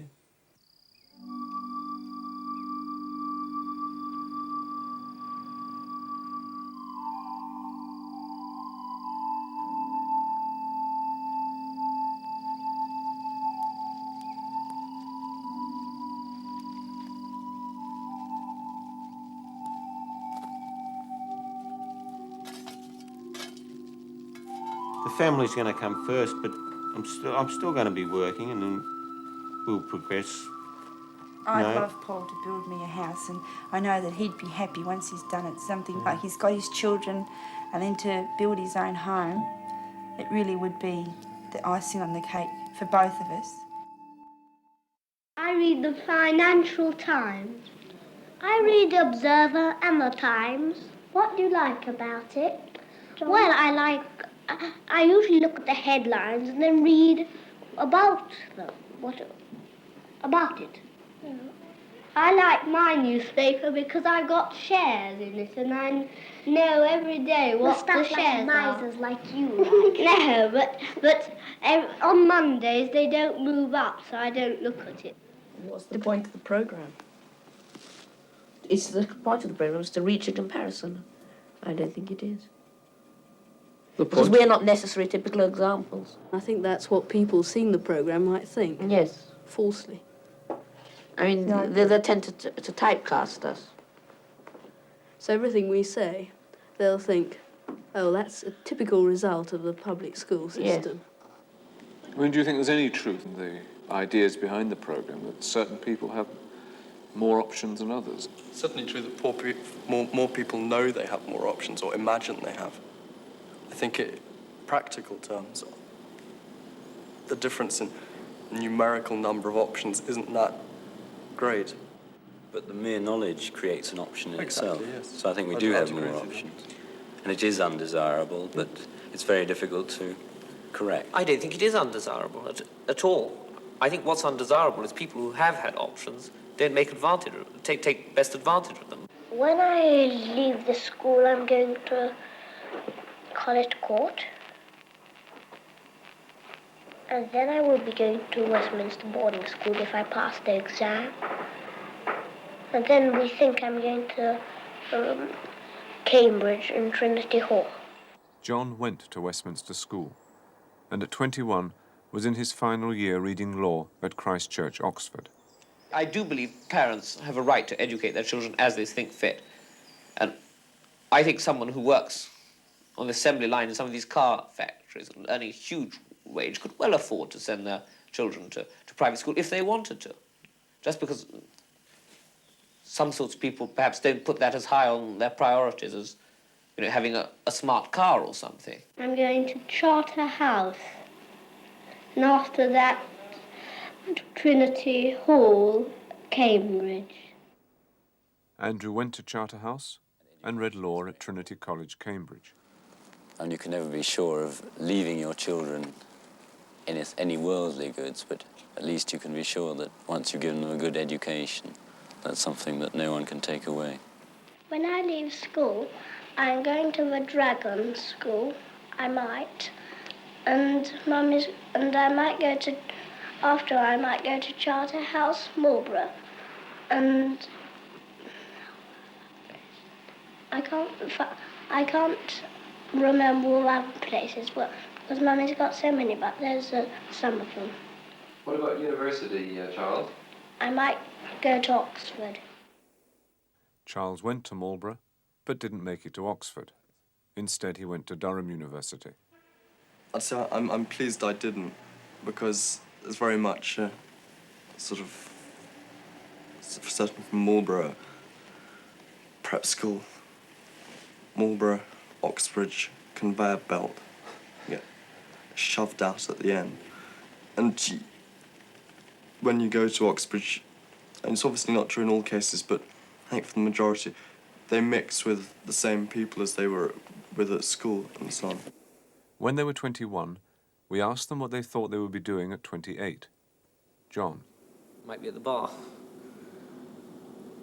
Doing what? Perhaps chancery practice. How do you see your life at 28? What do you want for yourself then? I'd quite like to be married by then. John has just announced his engagement. He is a successful barrister in the Chancery Division of the High Court. At 21, these were his thoughts about his career. Law sort of interests me. I think it's sort of good life. It's hard work, but you sort of, when you get to a certain eminence. You know, you take the work you want and you take the holidays you want and you don't really dance to anyone's tune, all of which quite suits me. And what about Charles? I'd say probably scribbling away in some basement for some London newspaper or something. Charles did scribble away for an East London newspaper. He moved on after a year and joined the BBC, where he now works as an assistant producer. And Andrew, what did he want? I'd like to be a solicitor, and also fairly successful. Andrew is a solicitor, working for a large firm in the city. What qualities do you think it needs to be successful? Well, you have to have a legal ability in my business, obviously, and you have to have a sort of bedside manner as far as your clients are concerned. Because there's no good being brilliant if you can't communicate with your clients. What do you think about girlfriends at your age? And Tell me what you think. I've got one, but I don't think much of her. The girls never do what the boys want them. They always start playing with dolls when the boys want to play rough and tumble with them. It's quite true. I don't think I financially come from the same background. Andrew didn't go for a haughty Deb. He went for a good Yorkshire lass. But, I mean, obviously he knew what he wanted. Andrew and Jane were married 18 months ago. I think I'm probably quite down to earth, and I tend to be less extravagant than maybe some women are. I don't go out and buy lots of expensive dresses. I just go out and buy one or two. And even better, pay for them. They spend their weekends in the Sussex countryside, where they are converting an old barn which they bought with financial help from their parents. They plan to live in it permanently when they start a family. During the week, they have a flat in London, and Jane has a full-time job as a secretary. I think it's not a bad idea to pay for schools, because if we didn't, schools would be so nasty and crowded. Yes. So do I think so. Yeah. And the people in the schools wouldn't, and the poor people would come rushing in. The man in charge of the school would get very angry because he wouldn't be able to pay all the masters if he didn't get any money. Well, I've never really experienced the state system, but I think you get a better level of education if you can go to a private school. Do you think it's bad that people like you opt out of the state system? Well, there are really two counter-arguments. First of all is the argument that people should have the choice if they've earned the money to spend it. And then the other argument is that if we all went to the same sort of schools, those schools would probably be better because those people who had influence would do their utmost to make sure they were better if they had to send their children there. Whereas they just look back and don't particularly care what happens in the state system. And what do you feel about that? Well, I think probably the latter choice is fairly impractical. So I suppose that one has to continue with the idea of everyone having a choice. Once I had a talk to Greville. He was in my house. And I asked Sir if he could put him out of my house because he was always getting minuses. Looking back on our film of us at 7, certainly I was a fairly precocious little brat, and I hope I'm no longer. Do you still read the Financial Times? No.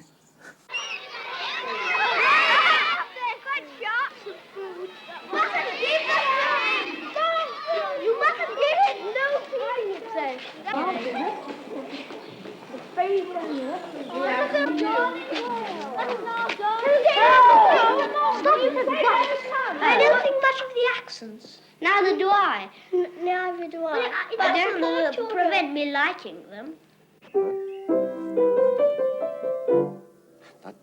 Yes, Nat mustn't be late there. Actually, quite quietly, it's a very nonchalant little theme. Well, yes, I do feel I've had the best of everything as far as education is concerned. But, I mean, you know, to get here, I had to work very hard.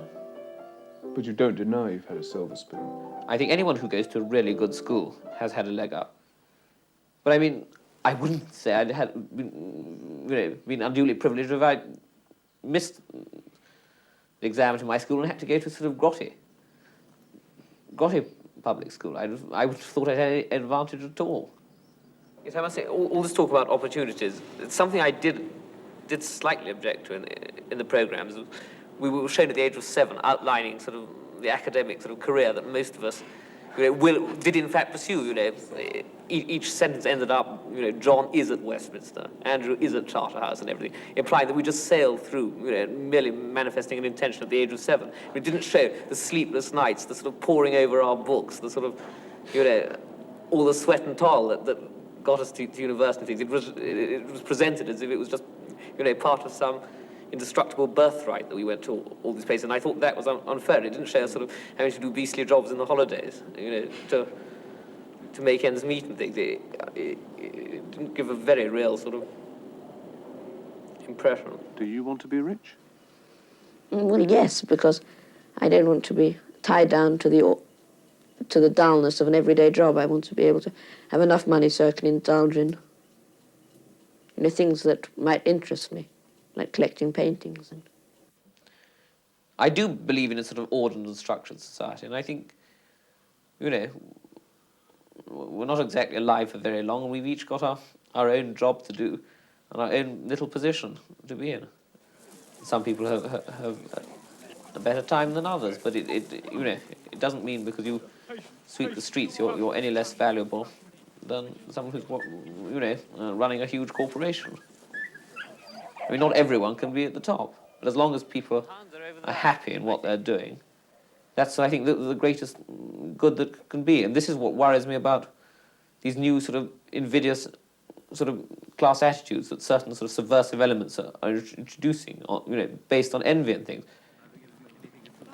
John declined to be interviewed at 28. He felt satisfied with what he had said in the previous films and had nothing more to add.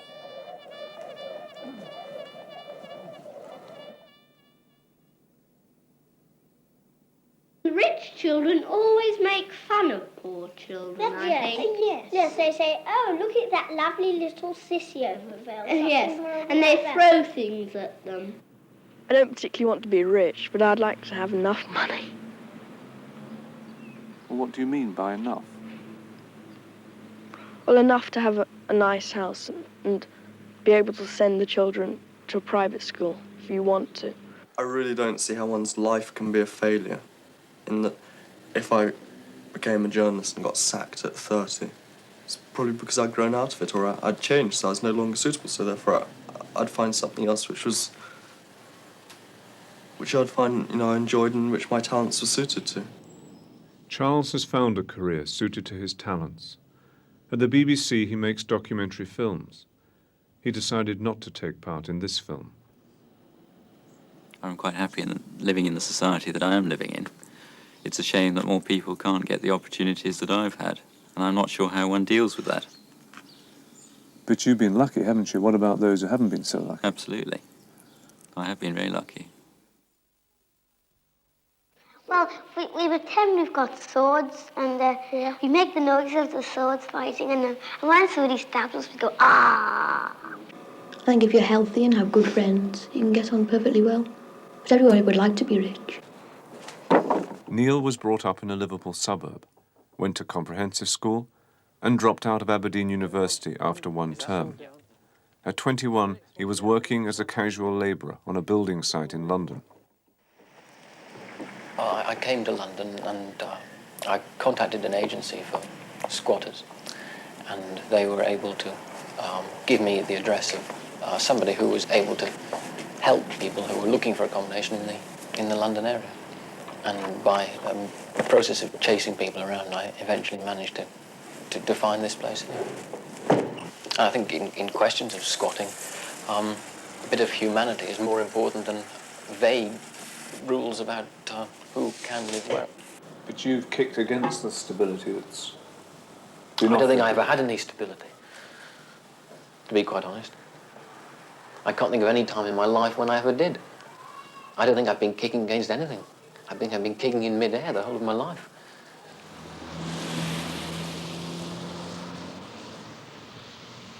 Last 3 years I have, in fact, been unemployed, but travelling quite a bit, mostly in Britain, been abroad once or twice, but not as extensively as I used to do. Thanks. Shall I put the luggage in here, or do you want it in the back? I live off money from Social Security, which does me for my rent and my food.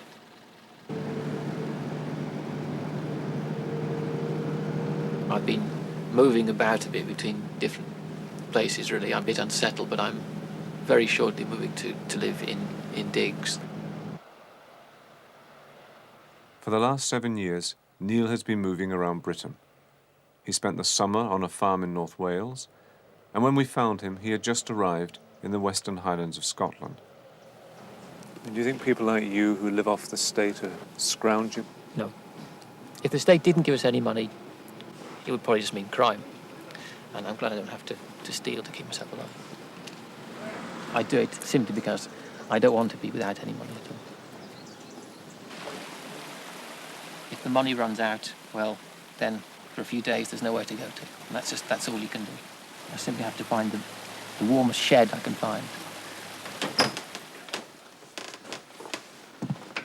Neil rents whatever kind of home he can find. The last job I had was cooking in a youth hostel, some cleaning work as well. And I was the only person in the hostel who could speak French, so I had to do a bit of that. Do you eat every day? Yes. I'm eating better now than I was at times when I was in Aberdeen, and those days, sometimes I really was short of food. Well, I'm going to take people to the country and sometimes take them to the seaside, and I'll have a big loud speaker in the motor coach and tell them whereabouts we are and what we're going to do and what the name of the road is and all about that. There's a lot more to do in the mountains than there would be in a suburb or in a city centre. What I've found here, in fact, is that you don't talk about things like the weather, because the weather is all around. Everybody knows it's been raining, so you don't talk about the weather. That makes good sense to me. I'm not the sort of person who can go into a pub, sit down with a drink, and listen to the jukebox and talk a lot of rubbish. A lot of people find that very relaxing. But if I'm going to talk to somebody, A, I have to be able to hear myself speaking, and B, I have to be talking about something that actually has a meaning. I'm not trying to denigrate the way that most people relax, but I can't do that. So I'm lost in a noisy pub. I'll sit in a quiet corner of a quiet pub, and then I'll want to talk about literature or something like that, which not everybody will want to. How do people regard you here? Well, I'm still known as an eccentric, as I have been since about the age of 16 or so. Do the days seem long for you? They can do.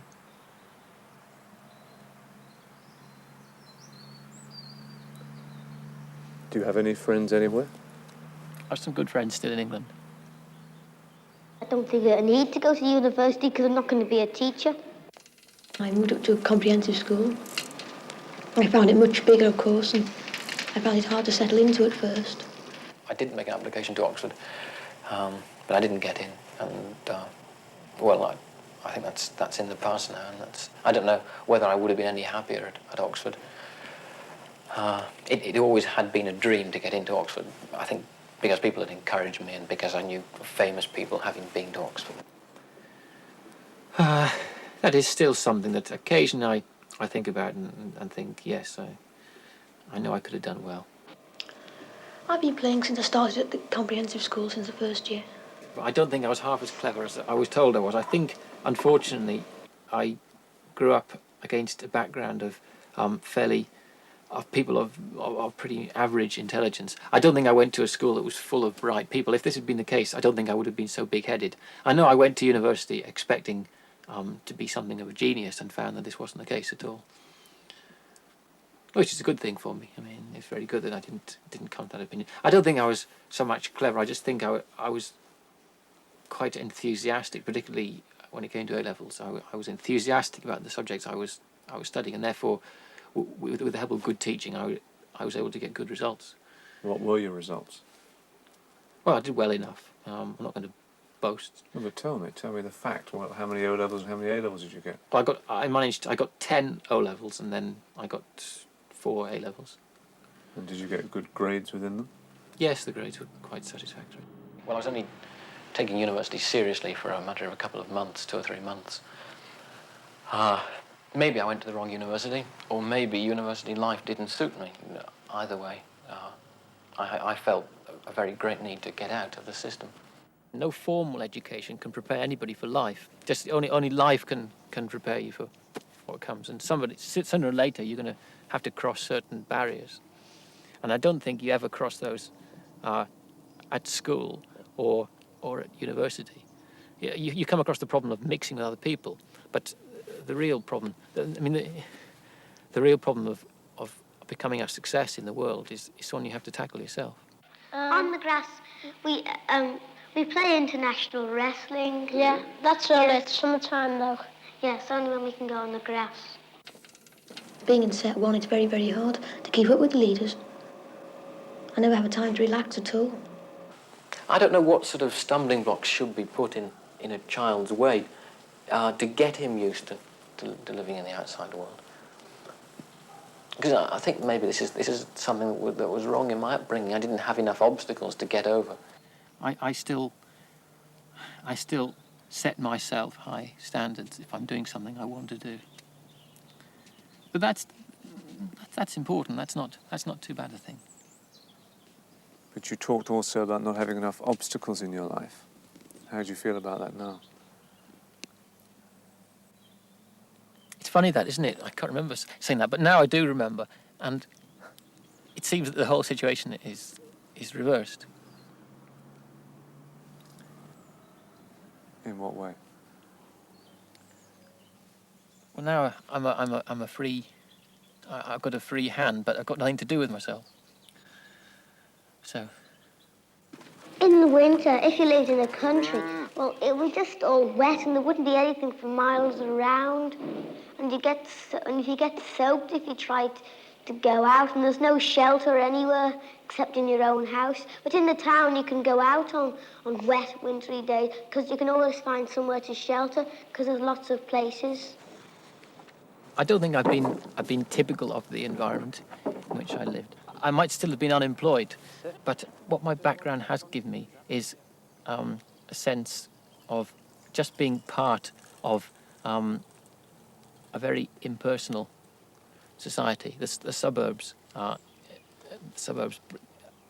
force this kind of feeling upon somebody. The most you can hope to achieve is to have the right to climb into a suburban train 5 or 10 times a week and just about stagger back for the weekend. The least is just unemployment. Great, thanks. I just needed just a nice woolly pair. Roughly roundabout. Great. What other things about modern society turn you off?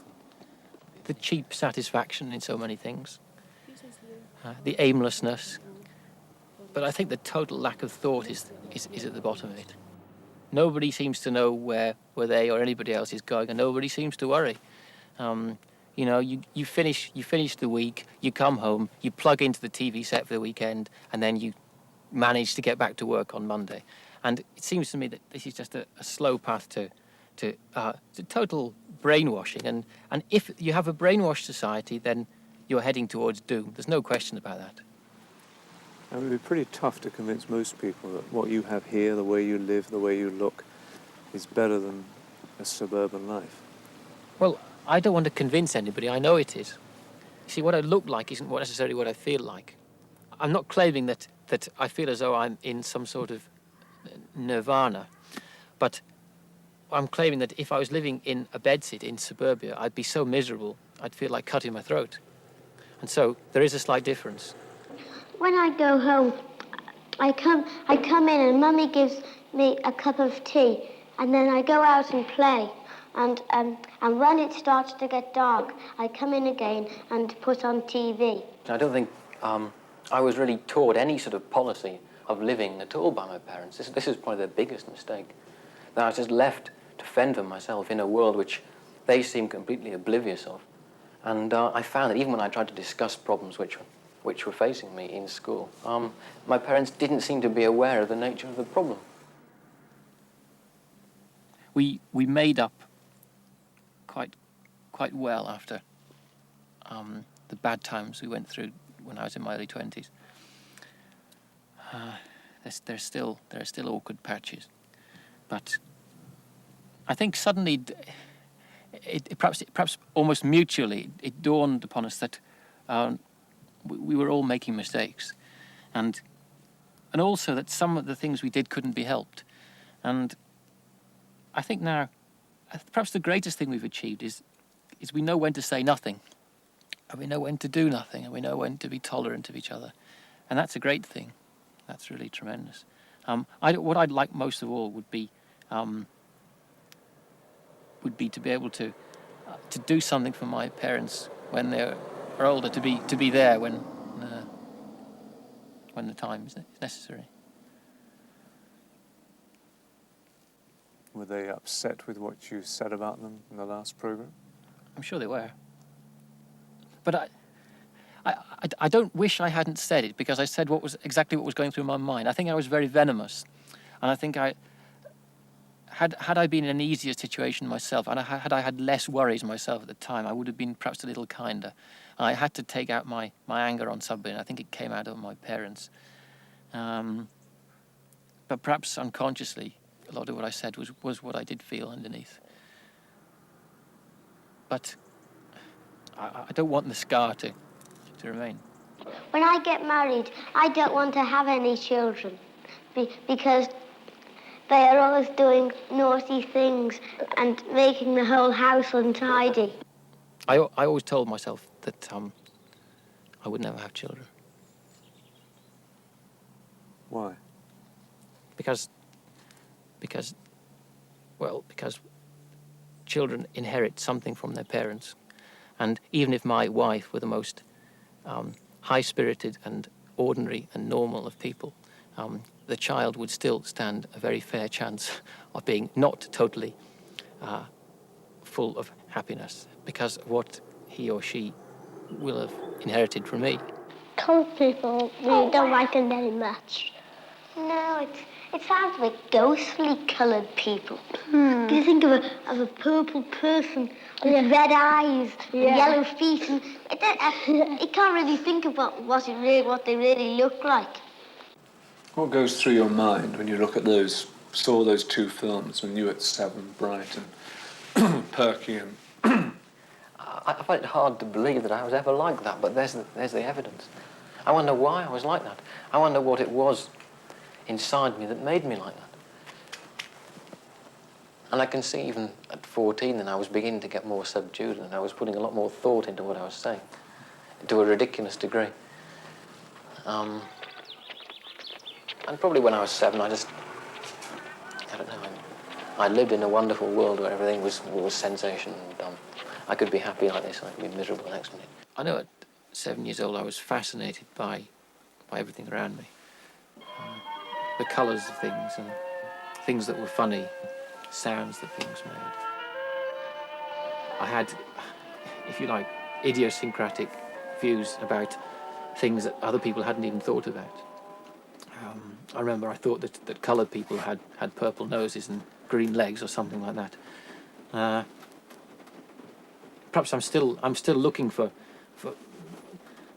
it's difficult to explain. So perhaps I'm still looking for the green nose and this sort of thing. And I know that they're still there. I know that when you look at a human being, there's more to that person than just a robot. When I grow up, I want to be an astronaut. But if I can't be an astronaut, I think I'll be a coach driver. This is probably linked up with the fact now that I want to travel. I mean, my thoughts haven't really changed differently, so I definitely wouldn't like to be a coach driver now. I suppose yes, well, I would like to be somebody in a position of importance, and I've always thought this. But I don't think I'm the right sort of person to carry the responsibility for whatever it is. I always thought, well, I'd love to be, possibly even love to be in politics or something like this. But I suppose that I'd probably find that just as tedious as all the other jobs I've done. So. All the things I always thought I could do. I could give lectures on erudite subjects that I'd read all about, or I could I could work in the theatre, perhaps lighting or directing a show. And is all that lost to you? Does seem to be, yes. I don't see any way out. I've thought of everything I possibly could. It seemed to me for a long time that getting a reliable job and a nice place to live would be the solution. Well, I haven't succeeded. I can't see any immediate future at all. But here I am. I've still got clothes on my back. Not particularly nice clothes, but I've still got them. I have a place to go to. I have some prospects of work. I'm still applying for jobs. I haven't given up. I think I'm lucky because I've met so many people. I've worked with people who have no future whatsoever, for whom life is finished completely at 50, and yet they still have to somehow keep going. And I don't want it to seem that I'm complaining too much. I feel, especially sometimes when I'm on my own, that I'm losing touch with the way other people live. Do you worry about your sanity? Other people sometimes worry about it. Like who? As I said, I sometimes can be found behaving in an erratic fashion. I sometimes get very frustrated, very angry, for no apparent reason, for a reason which won't be apparent to other people around me. It's happened from time to time. Have you had treatment? I've occasionally had to see doctors, yes. I haven't had any treatment. And what have they said to you? I've had a lot of advice, but you know, the best medicine is kind words, and it usually comes from somebody who has nothing to do with the medical profession. Which isn't to say that doctors can't be very helpful. But really, the thing a sick person wants is to be away from doctors as soon as possible. What did they say was wrong with you? Well, I have always had a nervous complaint. I had it since I was 16. It was responsible for my leaving university and for some of my difficulties with work. But as you know, you can't afford to go around looking depressed. That in itself is bad enough. So can you lick it? It remains to be seen. Yes, I'd say I believed in God. Are you religious? Well, I go to church with my parents on Sundays. I don't know even now whether I do believe in God or not. I've thought an awful lot about it, actually, and I still don't know. But still, this was absolutely certain. If one was to survive in the world, one had to believe in God. I don't think of God as a creature, but I think of something, time, destiny, which is regulating everybody's affairs, and which you cannot fight against and you cannot order about.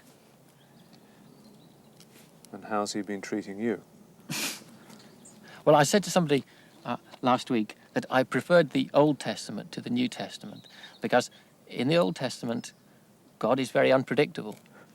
And that's, I think, how I've seen him in my life.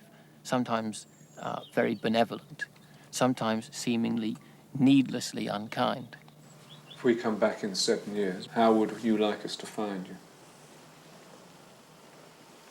In a job from which I was getting satisfaction, married, probably with children, with a good salary, enough to as I said before, to be able to live fairly comfortably, and with friends whom I could contact when I wanted to.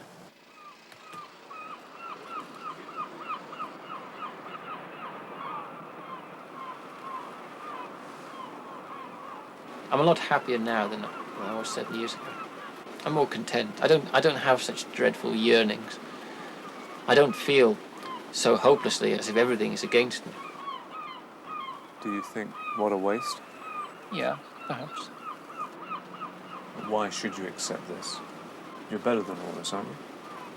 No, I'm not better than anything or anybody. I'm just somebody with my own particular difficulties, my own particular obstacles to surmount. And everybody else is doing exactly the same thing.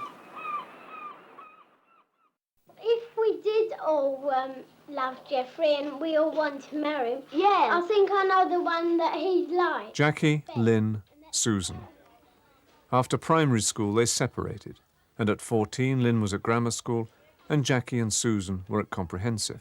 We had a teacher at school that his favourite ploy was, all you girls want to do is walk out, get married, have babies and push a pram down the street with a fag hanging outside your mouth. Women are expanding into so many different areas now that it must be getting easier. And I mean, Susan has been married 4 years and has a son of 2. Her husband Billy is a gas fitter, and they live in a council house in the East End of London. 75. I'm lucky, I expect, because I still manage to do my own thing. I've got a husband who lets me do what I want, and a mum who helps me out. You know, and I do a little part-time job, which is enough for me, because I don't think I could cope with a full-time job, and I wouldn't want to, personally. 60. Jackie was married at 19, and her husband is a decorator. She works for an insurance company in the city. I certainly don't want to stay in the position I am at the moment forever and ever. But how ambitious, I'm not really sure. It tends to change as you get older, so just got to wait and see, really. Lynn also married at 19. Her husband works for the post office, and they have 2 daughters.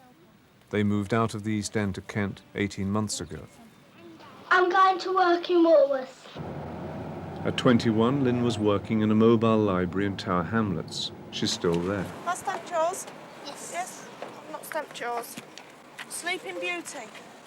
Teaching children the beauty of books and watching their faces as books unfold to them is just fantastic. To work with children of that age, you've got to love them. And I love children. Well, I know he is her and he loves her. I don't. I love him. I don't think I'd get married too early. I'd like to have a full life first and Like to enjoy meet myself people before and before you can commit yourself to a family. If you think that getting married, as far as we're concerned, is a case of going to work, come home, cook tea for hubby, going to bed, getting up, going to work, you're totally mistaken. Did you meet enough men before you decided who to marry? I've been married a year and a couple of months. You do think, Christ, what have I done? See, I've still got my And I'm being honest about it. And Russ thinks the same. You think, at times, you think, Christ, what have I done? It is a partnership marriage, yes. We married, say ominously, young, but because we wanted to go out and have fun together and grow together. I'm not sure I would recommend it. I think but again, you're generalising. I mean, if I would say on average, 19 is probably too young. I've had a good time up till I was 24. And I think that to get married young, there must be things that you miss. You must miss that crucial stage of being yourself, because the minute you get married, you're no longer a single being, you're a partnership, and that should be the idea behind it. If I could, I would have 2 girls and 2 boys. Yes, I would. And what about you, Jackie? My mum, because she got 5 girls, she had 7 years bad luck. That's why she's got 5 girls. I'd like to be able to have a happy family. I mean, I know that's not possible to be happy all the time, but as much of the time that was possible. Go through there, that's the nursery. Got any plans? Oh, do me a favour. At 21, Jackie had moved into a new house. She has decided not to have any children. Basically, I would say because I'm far too selfish. I enjoy doing what I want, when I want and how I want, and certainly at the moment I can't see any way around that. It's not to say that that's a forever decision. Some people can make it work. I just don't think I could. You don't think you're missing out on what they have, their stake in the future? No. That's a terrible way to put it, you know. I mean, that makes you sound like you're saying, right, great, we're going to have a child, and that's us. I do feel to a degree that, yes, I am missing out, but I also think that I get far more pleasure, or I'm gaining far more experience by not having that time. When I got married, the primary reason was because I wanted to have a child. The two, to me, went together. I can understand Jackie's decision because I think there's still a lot of pressure put on young married couples to have children as though it's expected of them, and I think it's all wrong. It's just a personal decision that everyone's entitled to make. And knowing what it does to your life, I can fully understand someone who decides not to. What would you do if you had lots of money? About me, £2. I would buy myself a new nice house, you know, one that's all nice and comfy. Do you get depressed by money problems? No, why? Why should you? If you can manage on what to you've get got. depressed over money. It's so easy to.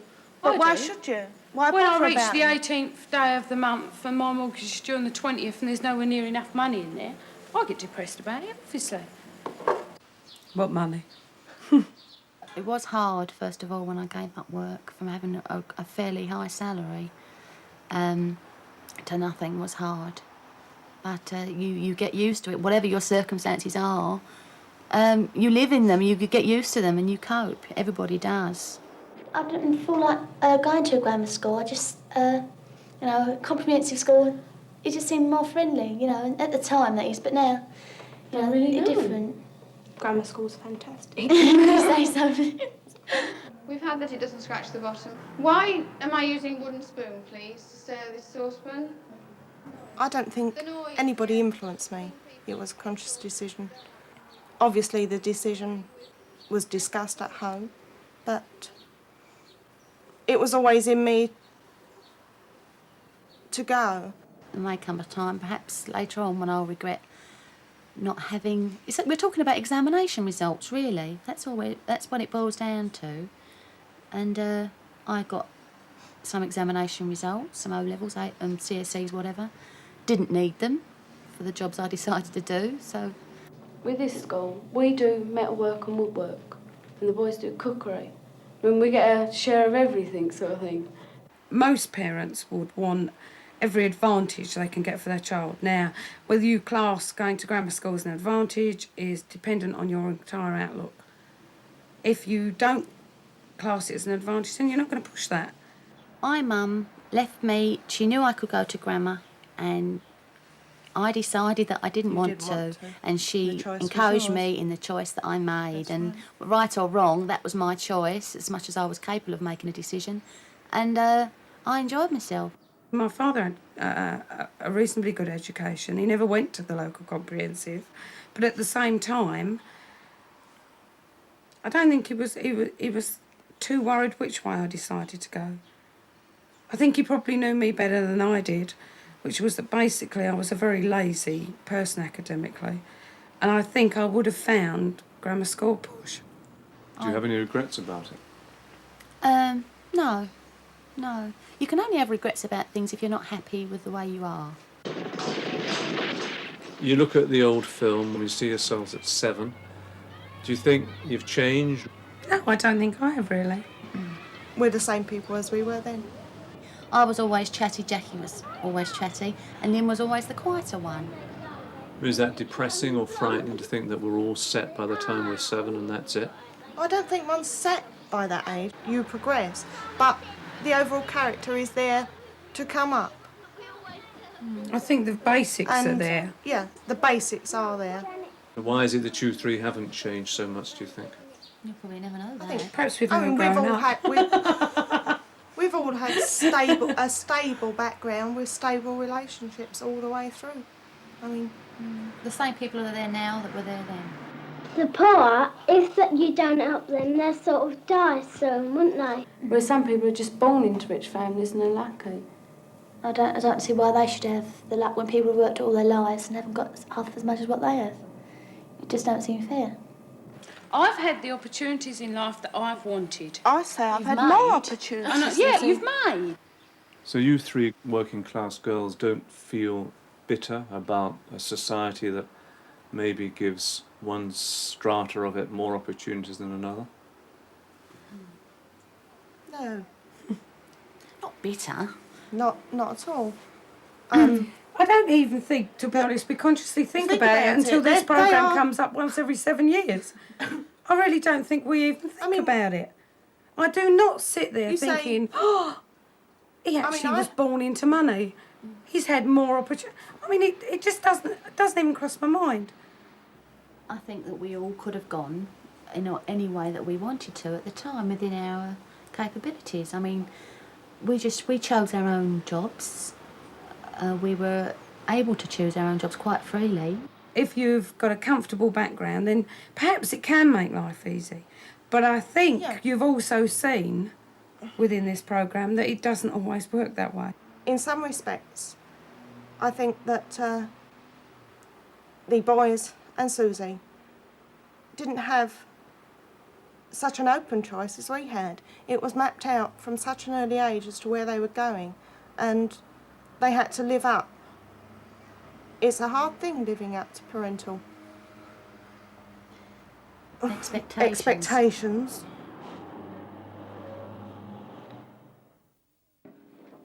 Before I'm old enough to get to job, I just walk around and see what I can find. I was going to be a film star, but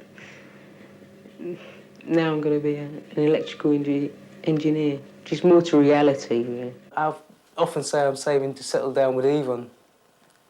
And then I think to myself, I might buy a car instead. Since 21, I've got married, had a couple of kids. And, well, I don't think there's anybody else I could have ever married except Yvonne. She gives me my life, really, because we're together, we have the children and everything. And what is it with Yvonne that you fell in love with?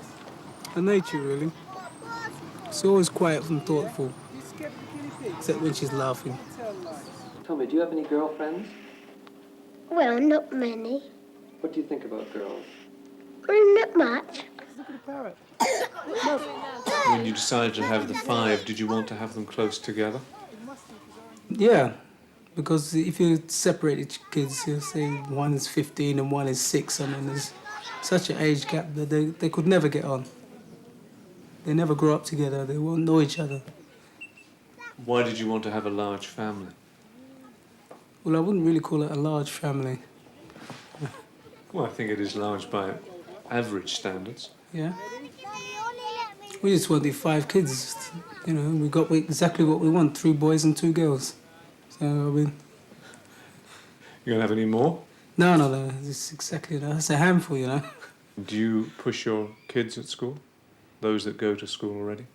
No, I don't push them. I encourage them on what they come home, when they come home, and I come home in the evening, they tell me what they've done. You know, if they've done anything bad, I tell them where they've gone wrong. And if they want, what's the word? Not encouragement, praise for what they've done, then I'll give it to them if they've done well, yeah. Do you see maybe your kids are going to be smarter than you are? Oh, yeah, there's a couple of them already look like they're going to be smarter.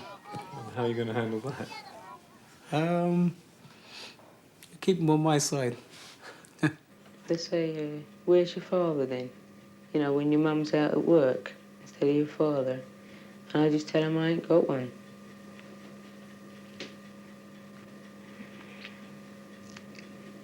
What effect has that had on you? Well, I don't think it's had any effect on me, because what you don't have, you don't miss. And 20 years ago, when I was born, you know, an illegitimate child, you know, that's something that's only whispered about. People, you know, feel strongly about it in those days, but nowadays it's not a serious matter The serious point is whether you stay with somebody or you leave them. What would you like to give your children that you never had? They've got everything there.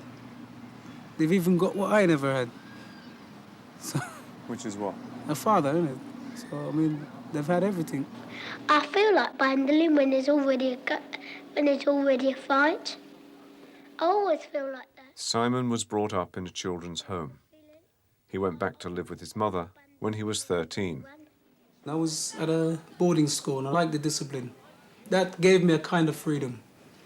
And do you encourage that with your children? Yeah, I do encourage that. They go to bed the same time every night and they get up round about the same time every morning. And they go to school the same time every day. You know, it's good to have discipline and routine. But what about in your life? Do you think there's been too much routine? No, not really. I mean, somebody else might think so, yeah, but I enjoyed having a routine. I enjoyed knowing where I was going to be next and what I had to do next, because that sort of relieved me from responsibilities. At 21, he was working in the freezer room of Wall's Sausages in London. How do you see the future as far as work goes? Well, I know I can't stay at Wolves forever. I mean, it's just not me. I couldn't stay there for that long. My mind would go dead. How long have I been there? About 8 or 9 years or something like that. There's a lot of people I know there now. When I first went there, I mean, it's getting to know people. Now that I've been there so long, I mean, I know practically everybody who's in there. Now, I don't think my mind could go dead because I've got a lot to talk about every day I go to work, you know? There's always somebody says something smart, you know? I just wonder, be just like anybody else, really. Nothing too marvellous. I feel okay just getting on with life, just sort of keeping up. But I know if I really wanted to, I could get on. Yeah, I only take a little spark in me to do it. I'm quite happy to stay there. Doesn't look like it's going to close down, so I mean, better the devil you know, innit? And you never feel you should be doing better jobs than these? Aren't you worth more than this? No, I haven't really. I suppose I just like hard work. I don't know. But it's never really sort of worried me. I suppose it should, but it just hasn't. Not really interested in moving up the scale. Why? I don't need the hassle of being a charger, manager, or whatever. I had one dream when all the world was on top of me, and everything was on it, and I just about got out, and everything flew up in the air. It all landed on my head. See, I mean, everybody's got the same start. They've got a little bit of grey matter in their head, and it depends how they use it and for what purpose. Yeah? If you're just gonna be like me, take it easy through life, okay, yeah. If you're gonna be somebody who really wants to go far, well, you have to push yourself. If you don't push yourself, you won't go up. And do you want to go far, push yourself? No, I want to get through life nice and easy. Simon and his family live in a council flat in Southall, London. What do you think about rich people? Well, not much. Tell me about them. Well, they think they can do everything without you doing it as well. Rich people, they have all different things, have everything they want, whereas poor people, they don't have nothing, and they know they haven't got nothing, and so they know they're missing something. What are you missing? Well, I'm missing a bike and a fishing rod. And Are you envious of people who have a lot of money? No, I may have been, but I can't envy them now because I've got what I want, so it's nothing that anybody can give me that's going to make me any happier. I could save for months and then just one day just go out and spend it, and that's it. I would feel quite happy about it. I wouldn't worry about getting the next penny. If you don't plan anything, you'll never get by anyway. You could have millions and you won't know what you're going to do with it. If you just keep spending it, you have to know what you're spending.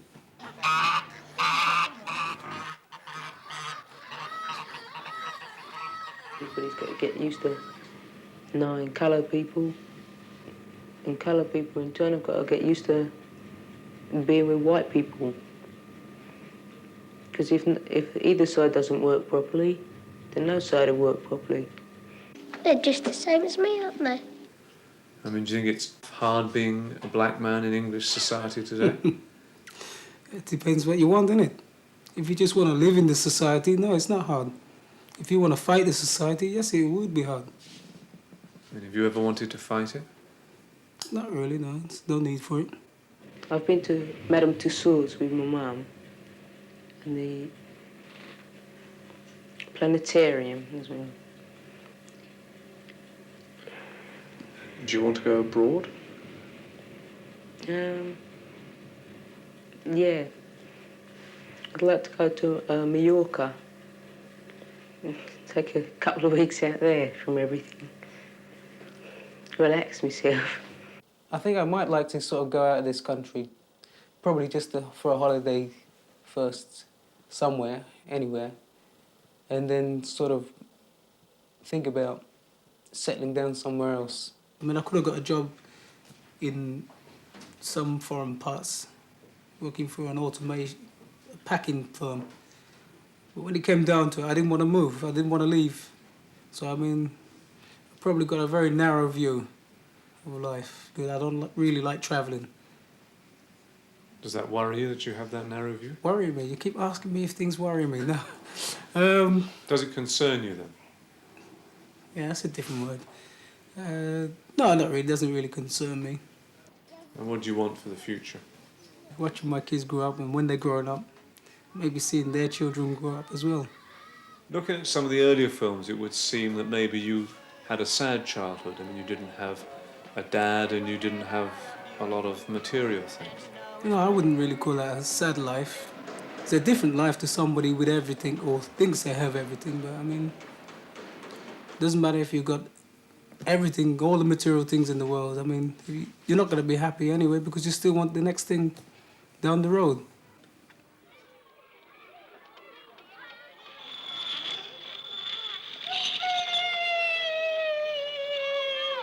At the end of their very special day in London, after their trip to the zoo and the party, we took our children to an adventure playground where they could do just what they liked. Those from the children's home set about building a house.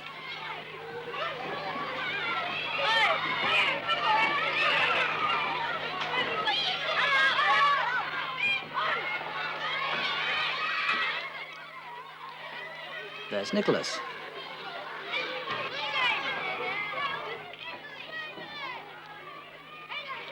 And Tony.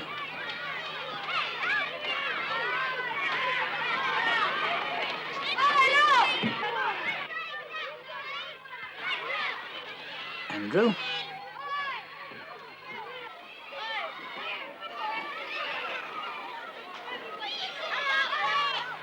And Bruce.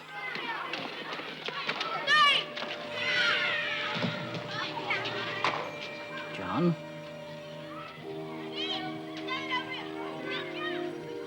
Susie. Jackie and her friends.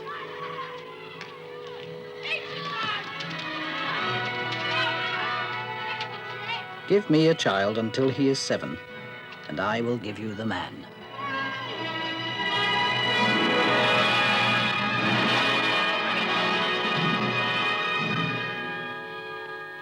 This has been a glimpse of Britain's future.